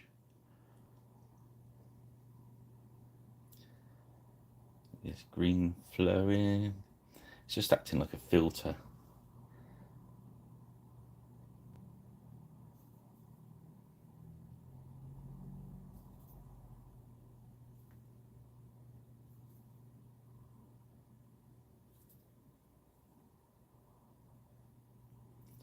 Yeah, I'm brilliant. I was making some medium up and thinking about what to put in the video. I've made myself some glazes as well. So we're gonna have a how to make glazes and video as well. Well, we've got some green out. Let's just hit all the other greens. That's why we went over that one quite thin.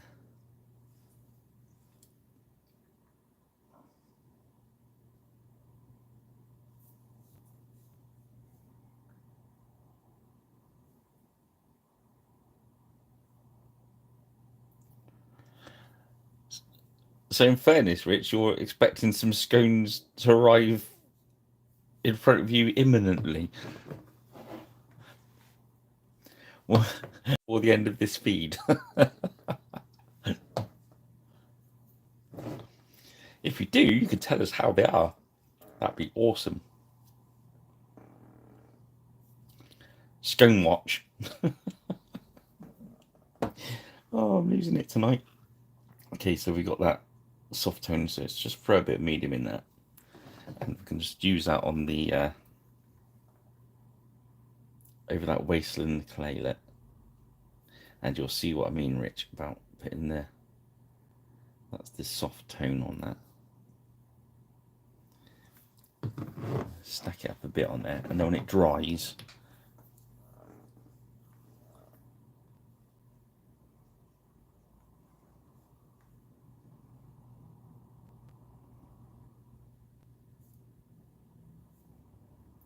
if you made the scones, then you could argue about you got to argue about which order the cream and the jam sits on, haven't you? That's a thing down there in Cornwall and Devon, isn't it? Allegedly. Right, I'm going to just put a bit on the on that brown hair that we've done. Just a little dab into his giant moustache. I used to have a friend called Mick that looked just like that. He had a massive moustache like that. Just going to put a bit, because this is that soft tone and we've watered it down a bit. So I'm just going to hit their shoes a bit as well.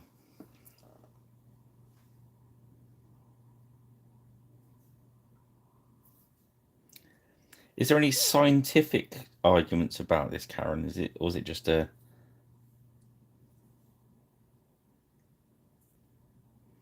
Is it a logistical thing, or...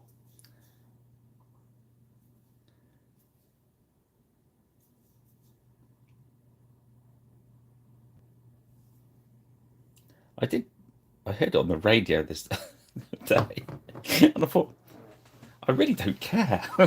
If you gave me one way and one the other way next to each other, I'd eat them both. I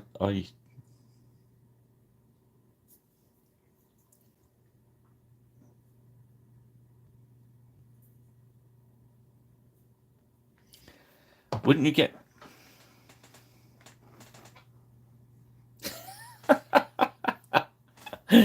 Oh dear. I set an air fryer up in front of the camera as well.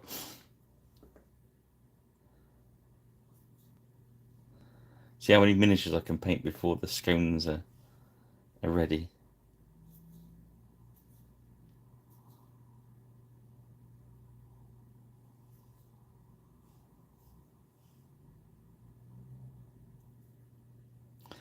I suppose this is the thing with painting. Eventually, we all go mad. We're all mad here. So yeah, just drop a bit of this soft tone just to use it up really on their shield. You see, because we went nice and thin first time, that it's left the detail really, really clear.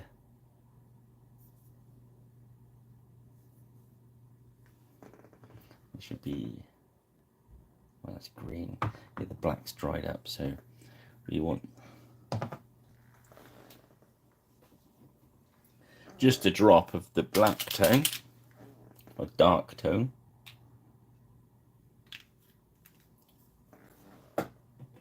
Might need that again in a sec. And we're going to put a drop of medium in there. I'm just going to hit that fur over. It's just watered down, so it's we don't. It will look kind of grey as it goes on. So we'll work with that dark grey quite nice.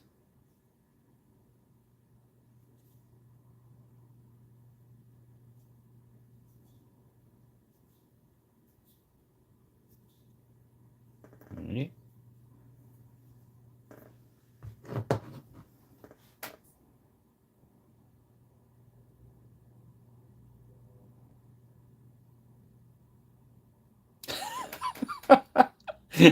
Oh dear.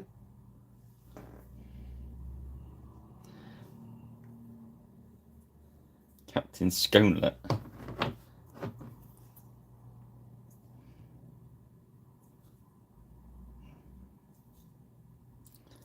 Keep us updated on.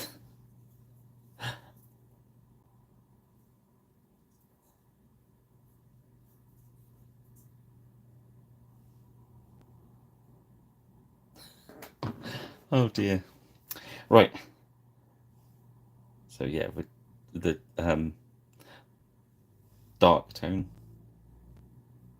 that medium in it, just so we don't make that grey too dark.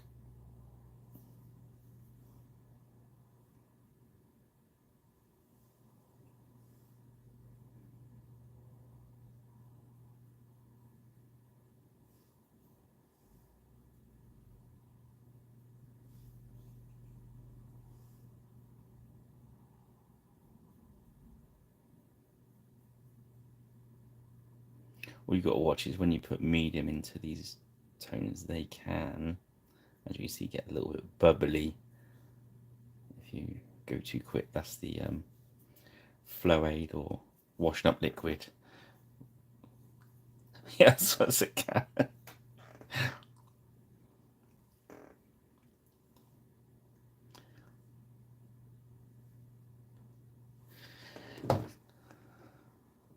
Wasn't it Thunderbird though? Didn't know anything like that. Oh no. It was. Okay, let's get some. I don't need that anymore. Let's get some. I was going to call it a night. I'm going to carry on painting. I've got to know how these scones turn out. Greedy gold now.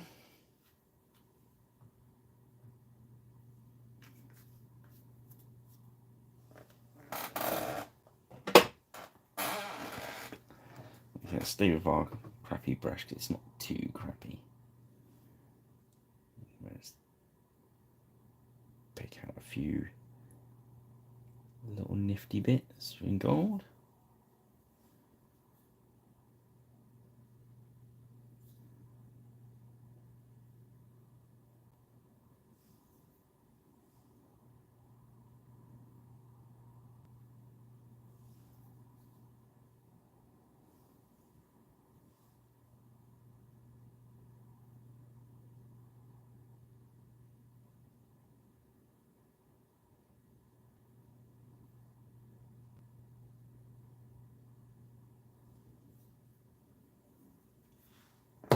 There we go.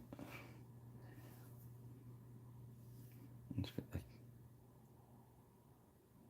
clasp on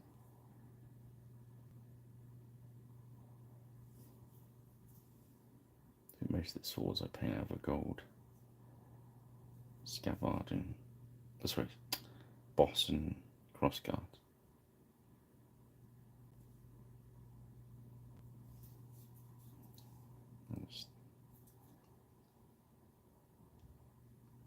Like the way it breaks up the blade.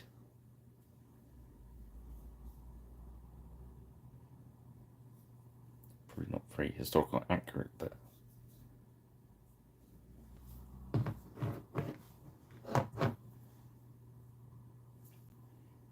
it's got a belt buckle going on there.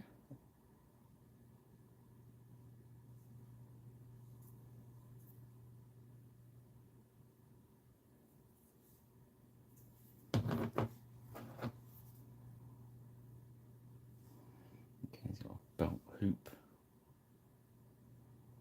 Buckle affair.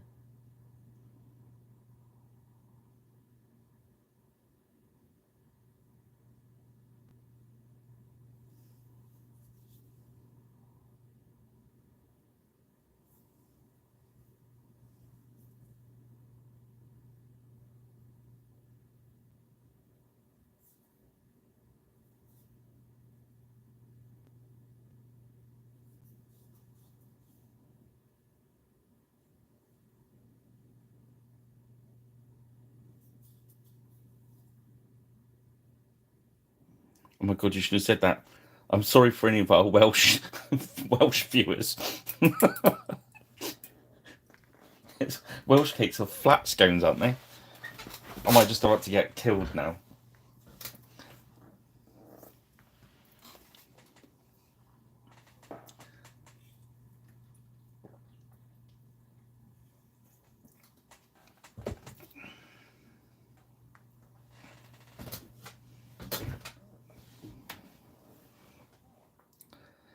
Okay.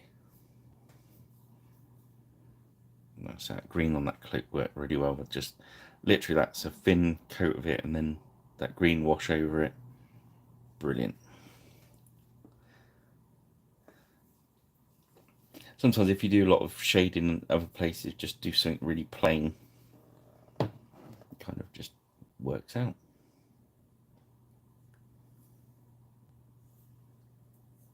I wonder if do his trousers grey.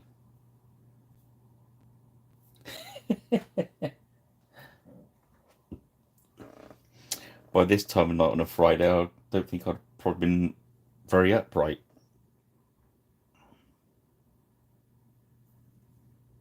Or I'd be starting the first set.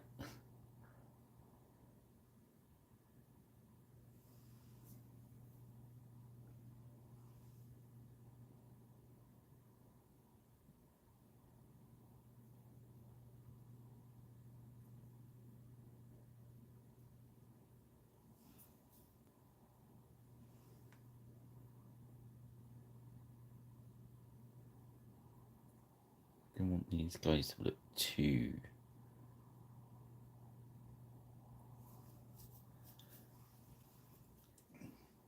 mad. I picked up the rubbish brush again. I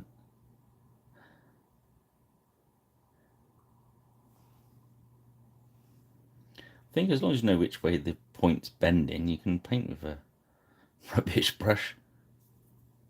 You just got to be a bit more careful.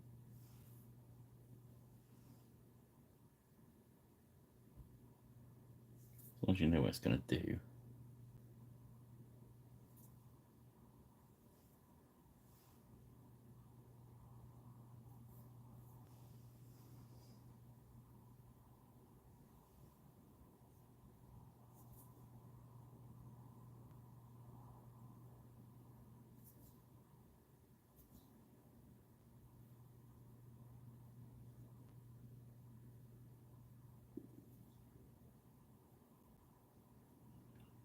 That's what I have to do. Rich, I have to book our band up your way on Friday night, and instead of being paint pirate, we can be a rock pirate.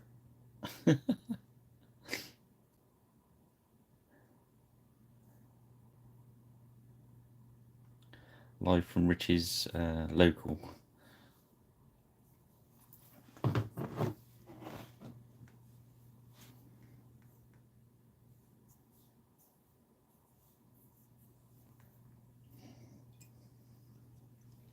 think we're going to do is in the start of the leather shoes. We're going to go bootstrap brown, which is similar to his hair colour, but we're going to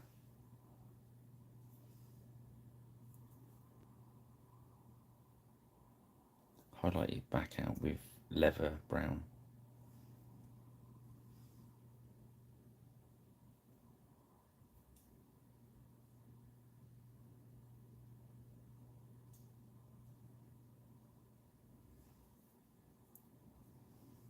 Not even going to wash the brush. I'm going to literally wet blend that straight in.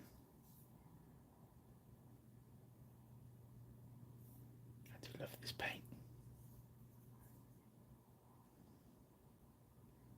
There we go.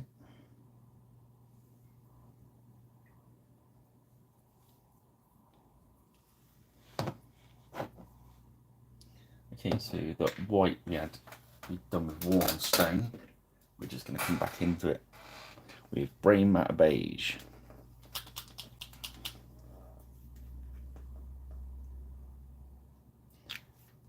Which surprisingly is I think it's a lot lighter than it used to be. I think he's not got any.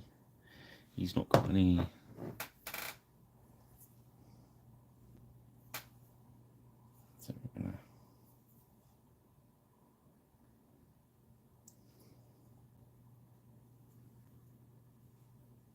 just hit those highs. And we've got a lot of wash in there, so we're just making sure the beige is nice and thin. I'm just picking out the highlights.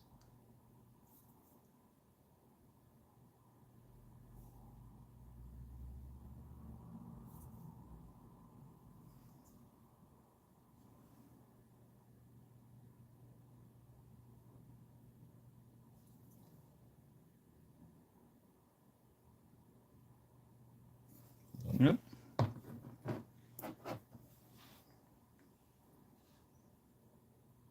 Just water that down.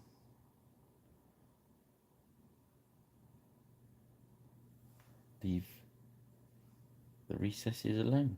Just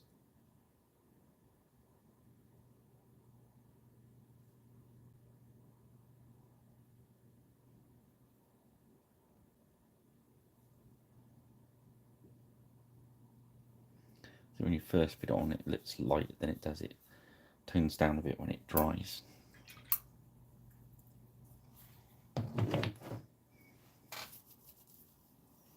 Okay. Next we need matte white. So if we get some matte white, what we can do whilst that is drying, unless you want to paint it when it's wet, it really makes no difference because you just wet everything. But what we'll do is we do the eyeballs whilst that's drying. So over to the Psycho brush. Load it up with some white.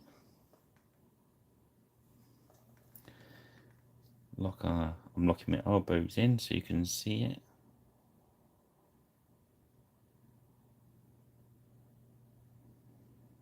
Got quite tricky eyes, this warlord, because they've basically recessed them in. So we're going to be really careful.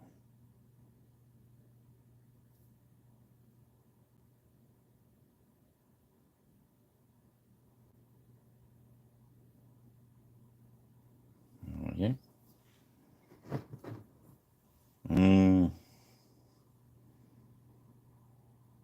Stonewatch.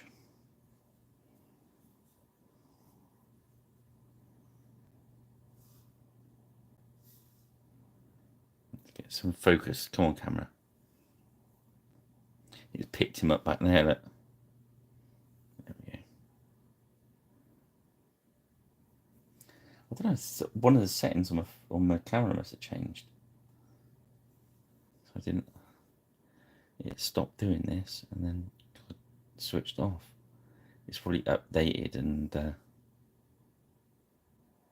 decided it's something I needed autofocus again.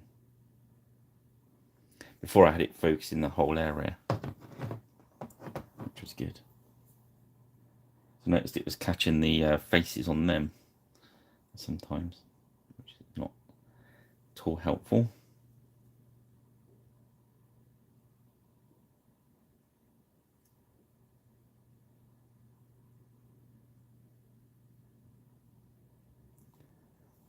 The other one that used to catch his group, who lives over there now. It used to be right in front of there. Oh, there's hardly any eyes on this guy. Let's make him some.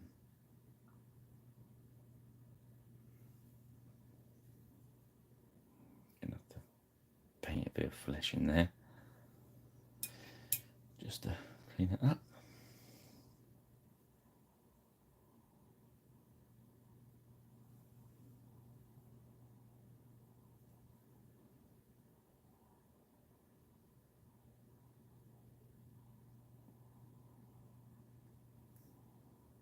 Okay, that'll do that. That'll dry out.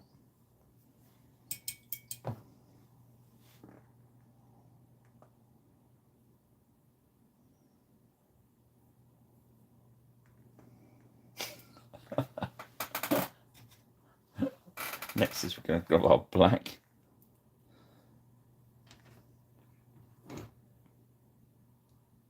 Going to do the same thing. We're going to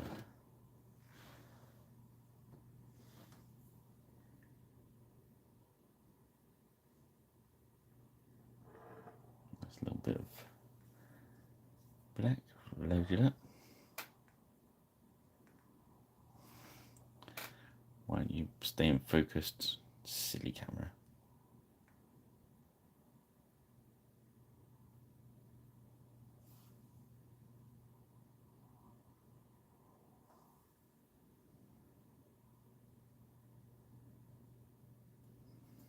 There we go.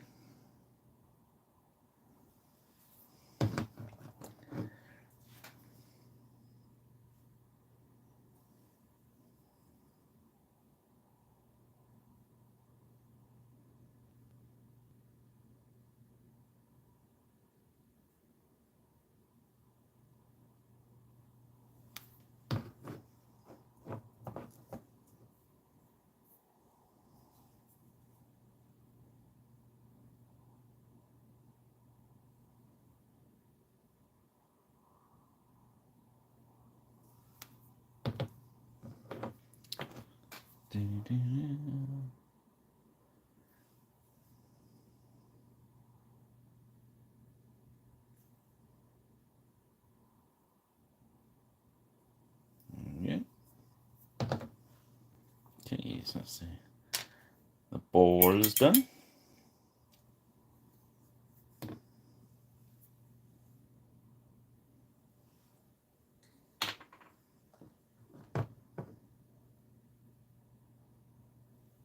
Not sure what to do with the shield yet. Okay. So our first flesh was agate. We could go back in with that, but I'm not. I'm going to go back in with a lighter one. We're going with bubbly barium flesh, which I think is slightly lighter than it used to be. But it does seem to want to be shaken up, so it might actually be the same. And I just didn't shake it enough. It just seems a little bit lighter than it used to be.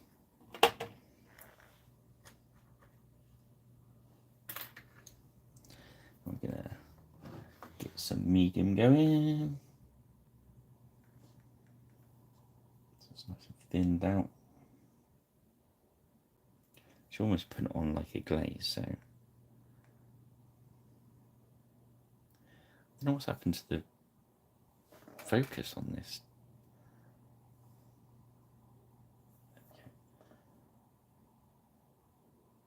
Sits on his nose, his chin, a bit in his forehead. That scar, we're going to go either side of it. It's going to make it look even darker. You can actually put a line alongside it if you need to. Top of his ears. And we're going to water it right down. We're going to go on top of his hat, and we've got to go in a kind of circle pattern. Well, semicircle. Think of a halo.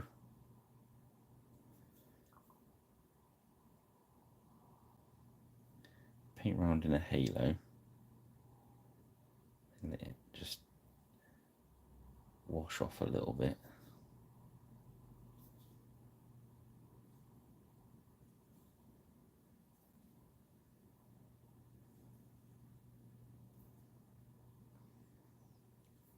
A few lines down the back to make it look a bit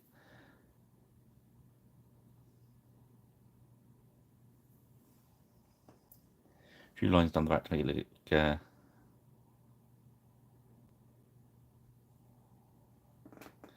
cheers.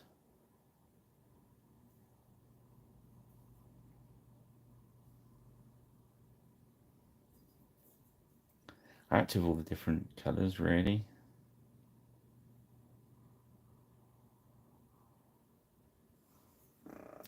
We've got all the washes down that end. There's another rack after that one, just over off camera. So we've got 1, 2, 3, 4 altogether. That's all the speed paints. So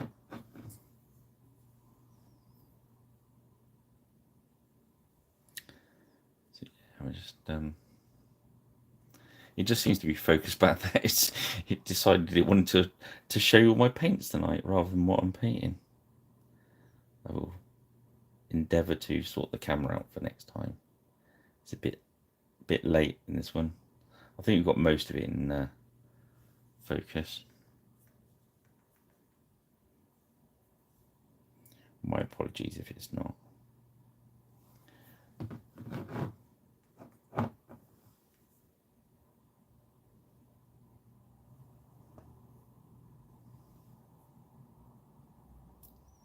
So on the top of the nose, across the eyebrows, tops of the cheeks,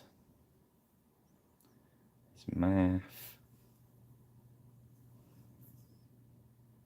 the top of his hands, pick out his knuckles one at a time, maybe his end of his fingers, and behind his shield, got his hand there.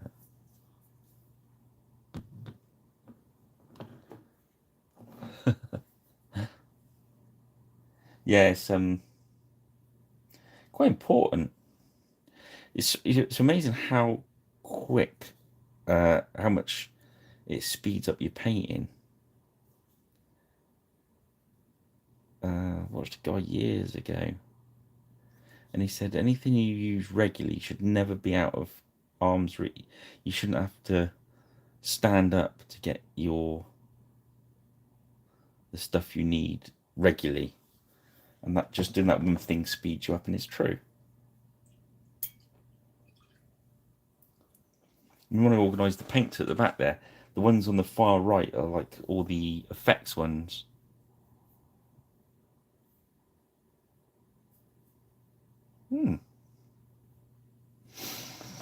Thanks for sharing, Rich. Well, not actually sharing, but sharing the good knowledge. So, does Mrs. Rich think using the air fryer is worthwhile? Is it a worthwhile endeavour? Is the days of cooking scones in an ordinary conventional oven over? Okay, let's play this. Whilst we're doing that, then we'll play again. We're going to go ruby skin, which is the next triad up. Okay.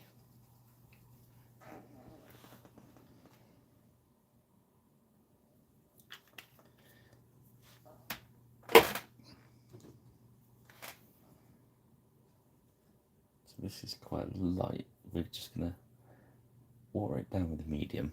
And literally, we're just going to dot.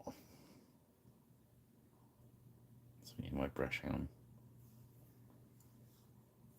I can tell there's too much paint in it as well. So just right on the boop of his nose, right on the end of his chin.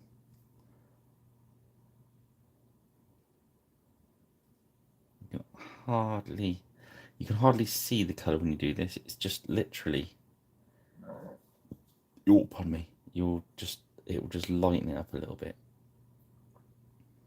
If you start seeing the actual flesh colour, because it's quite a big jump, you've gone too far. Just rein it back.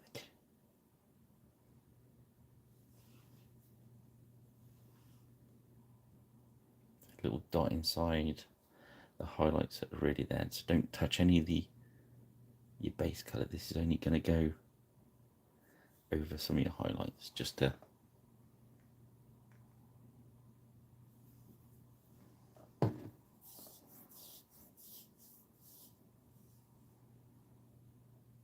yes.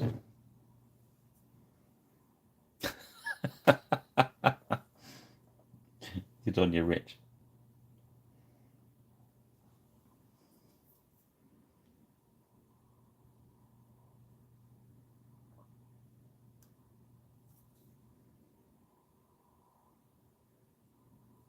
I'll tell Mrs. M I expect scones next time I see you.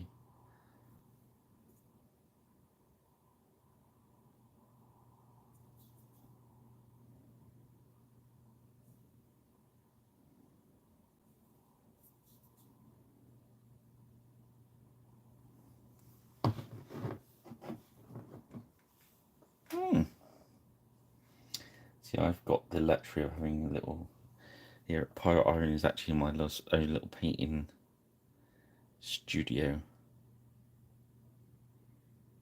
It's usually only me and the dog allowed in here.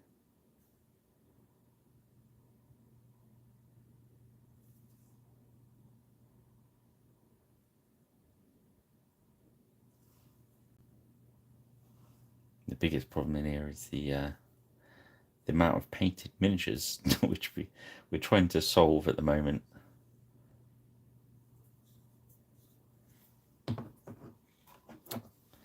Made some progress on that today as well, which is kind of exciting.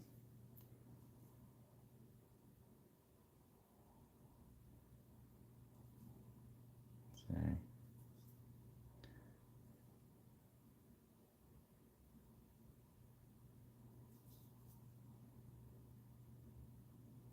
not see too much at the moment, but yeah, hopefully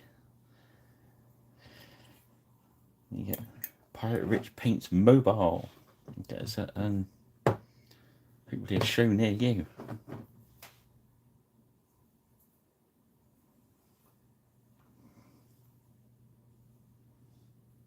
So now I'm going to go back to that matte white, which would be nice and damp now because it's been on the wet palette, and we're just going to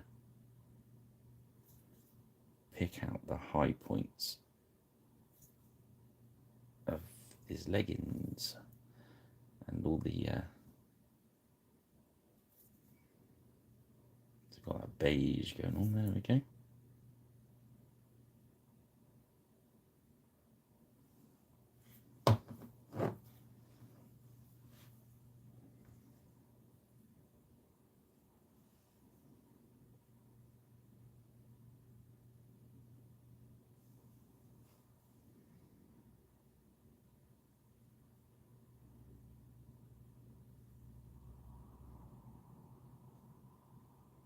Just using this as our upper highlight if you're there we go. So now I'm going to find a nice lighter grey. So we have the deep grey, we're going to miss uniform grey out and go straight up to ash grey.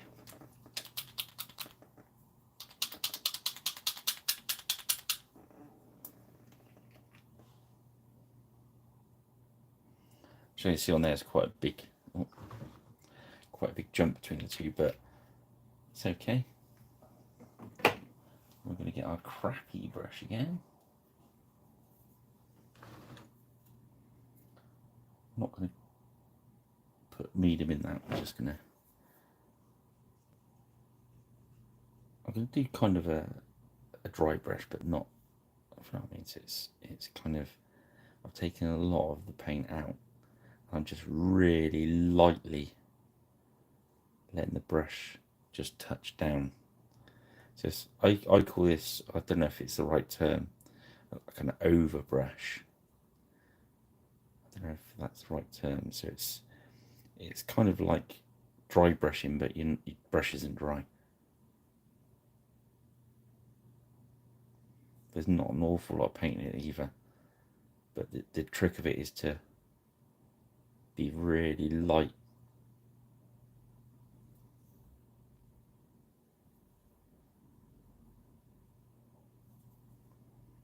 Then you want to pick out, and I keep working around, and it builds up the paint until I'm happy with it, and then I stop. See, now the brush is dry, so now I can press a little bit harder. There we go.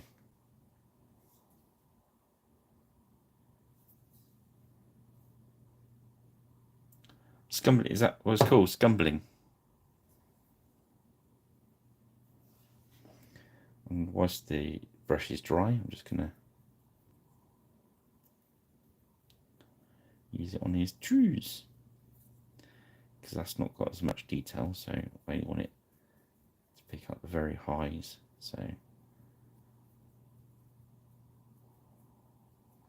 you see how much paint was in it, because I've got the dry brush on there as well. All right, cool.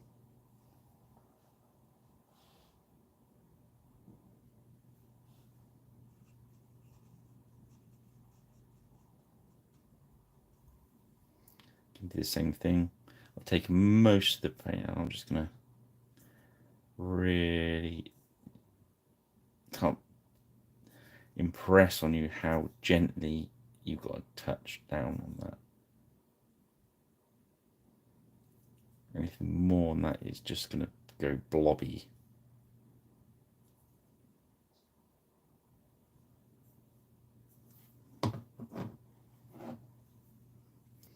Now, taking some on there, again, just gently,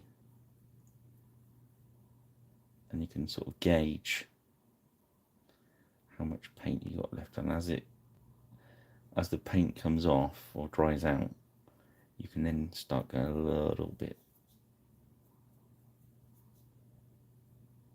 firmer. But I think that the more gentle you are, the gentler you are, you might have to go over 2 or 3 times, but you're going to build up a nice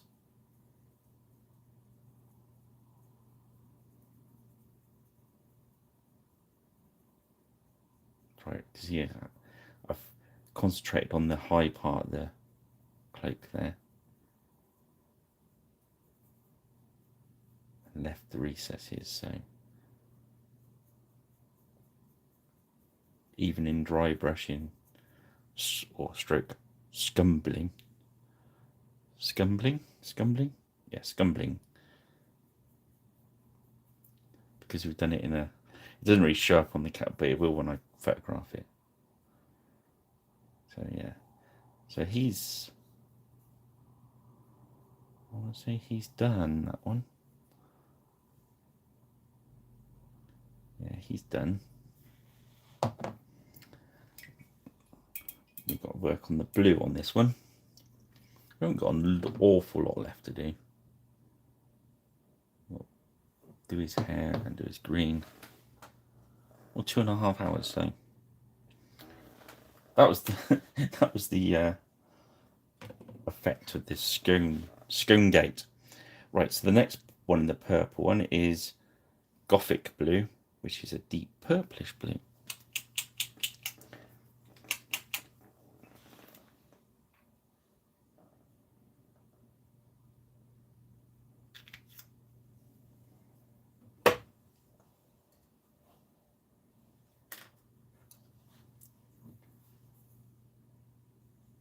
I always knew these were going to take a bit longer because I like painting a warlord and a half guard at the same time, pretty much. So I'm going to the highlighted area, well, the highest ridges.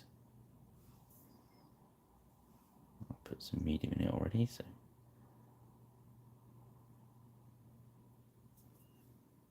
just leave those recessed areas.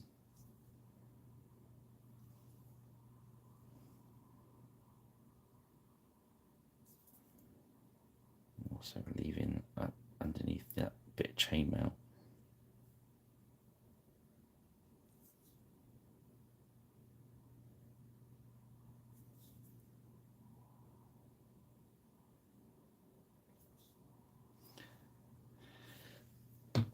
Yes, this is the new plan. Is stuff like this I'm going to be taking to shows and selling on. The next one up in purplish is ultramarine blue.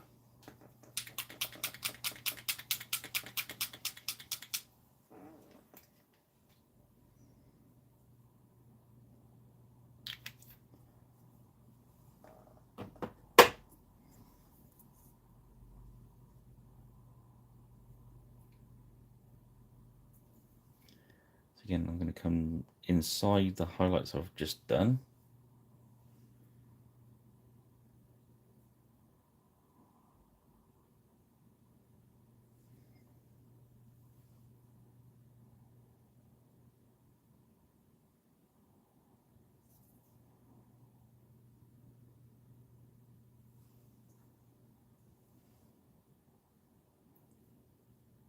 We are high highlight for these.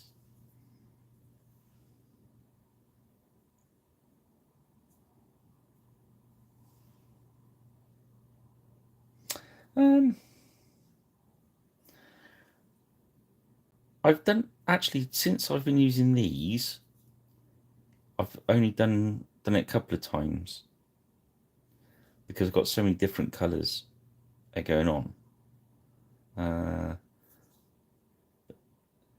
I've noticed since I've had this and I've had more out on the palette, I will dib and dab out of different colours to wet blend, which is something I never really did much of, but definitely do now, which is interesting. Right, so he's got angel green, so we're going to go, let's go guard. The guardian green's quite dark, so we're going to go straight to green skin. This is one of the triads that I found you have to mix sometimes. This green it jumps. The bottom two are pretty much similar, and then it jumps to this strong green skin, which works, but only if you thin it out. And sometimes I just touch it into the darker greens. It works if you thin it, but as I said, I've quite often so far just dabbed a bit of the dark green into it just to help it blend in. As you can see, it doesn't blend terribly well.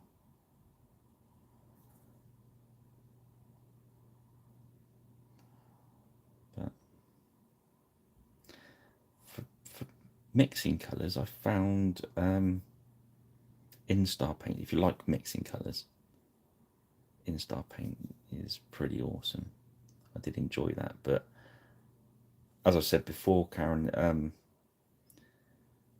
one of the reasons I went for the original Army Painter stuff is the consistency of colour.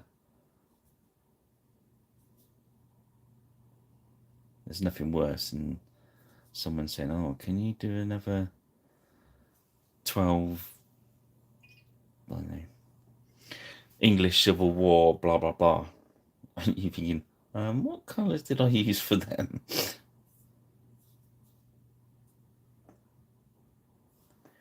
Right, I'm going to go back into my wasteland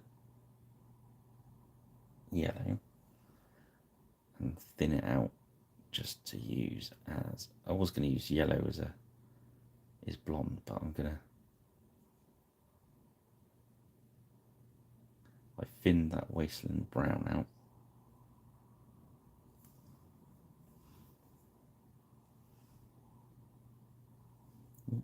Thick now.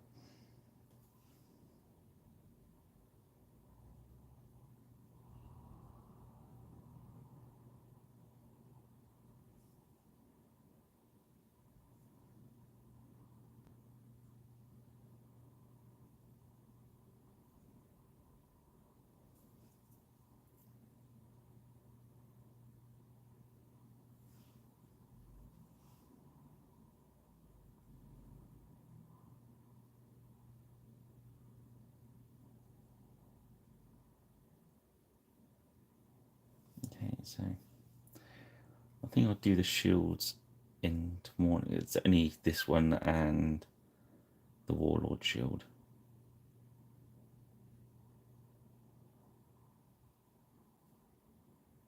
Jarl Sigvaldi.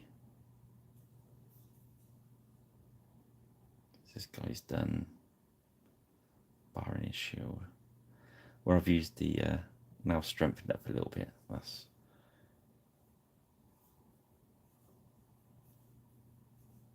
yeah. I'm just not that organised, Karen. I'm afraid. I get what you're saying, and I've got a friend that does keeps notes, but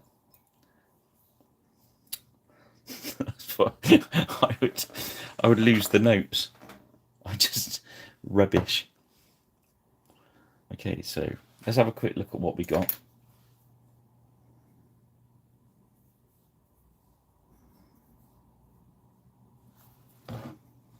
So I'll get some better photographs. I'll finish them off tomorrow. I hopefully have time tomorrow morning to finish them off. You'll be able to see those blends better when I photograph them.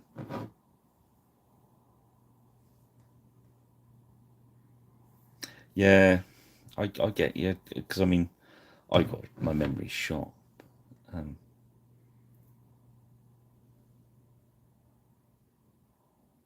Literally, it's just the shields to do.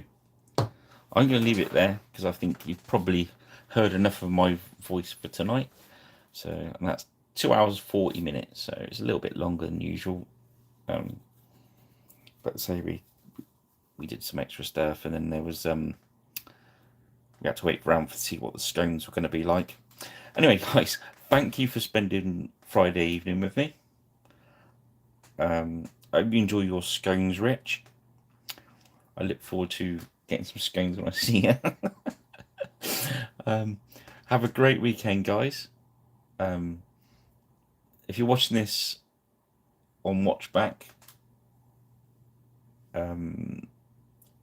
please subscribe. We're getting there. I think we're 939 now. Well, yeah, 939.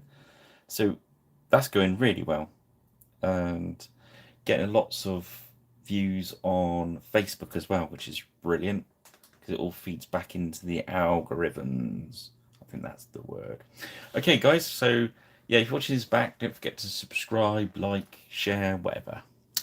Have a great weekend. I'll see you next time. Don't forget, Griffin Beast has got 15% off sale. And then they will moan about having to pack even more next week. But that's just funny. Yes. Cheers then, guys. Thank you very much for joining me. And I'll get these finished tomorrow and up onto the Facebook, X, and Blue Sky. Cheers then, guys. Have a good one.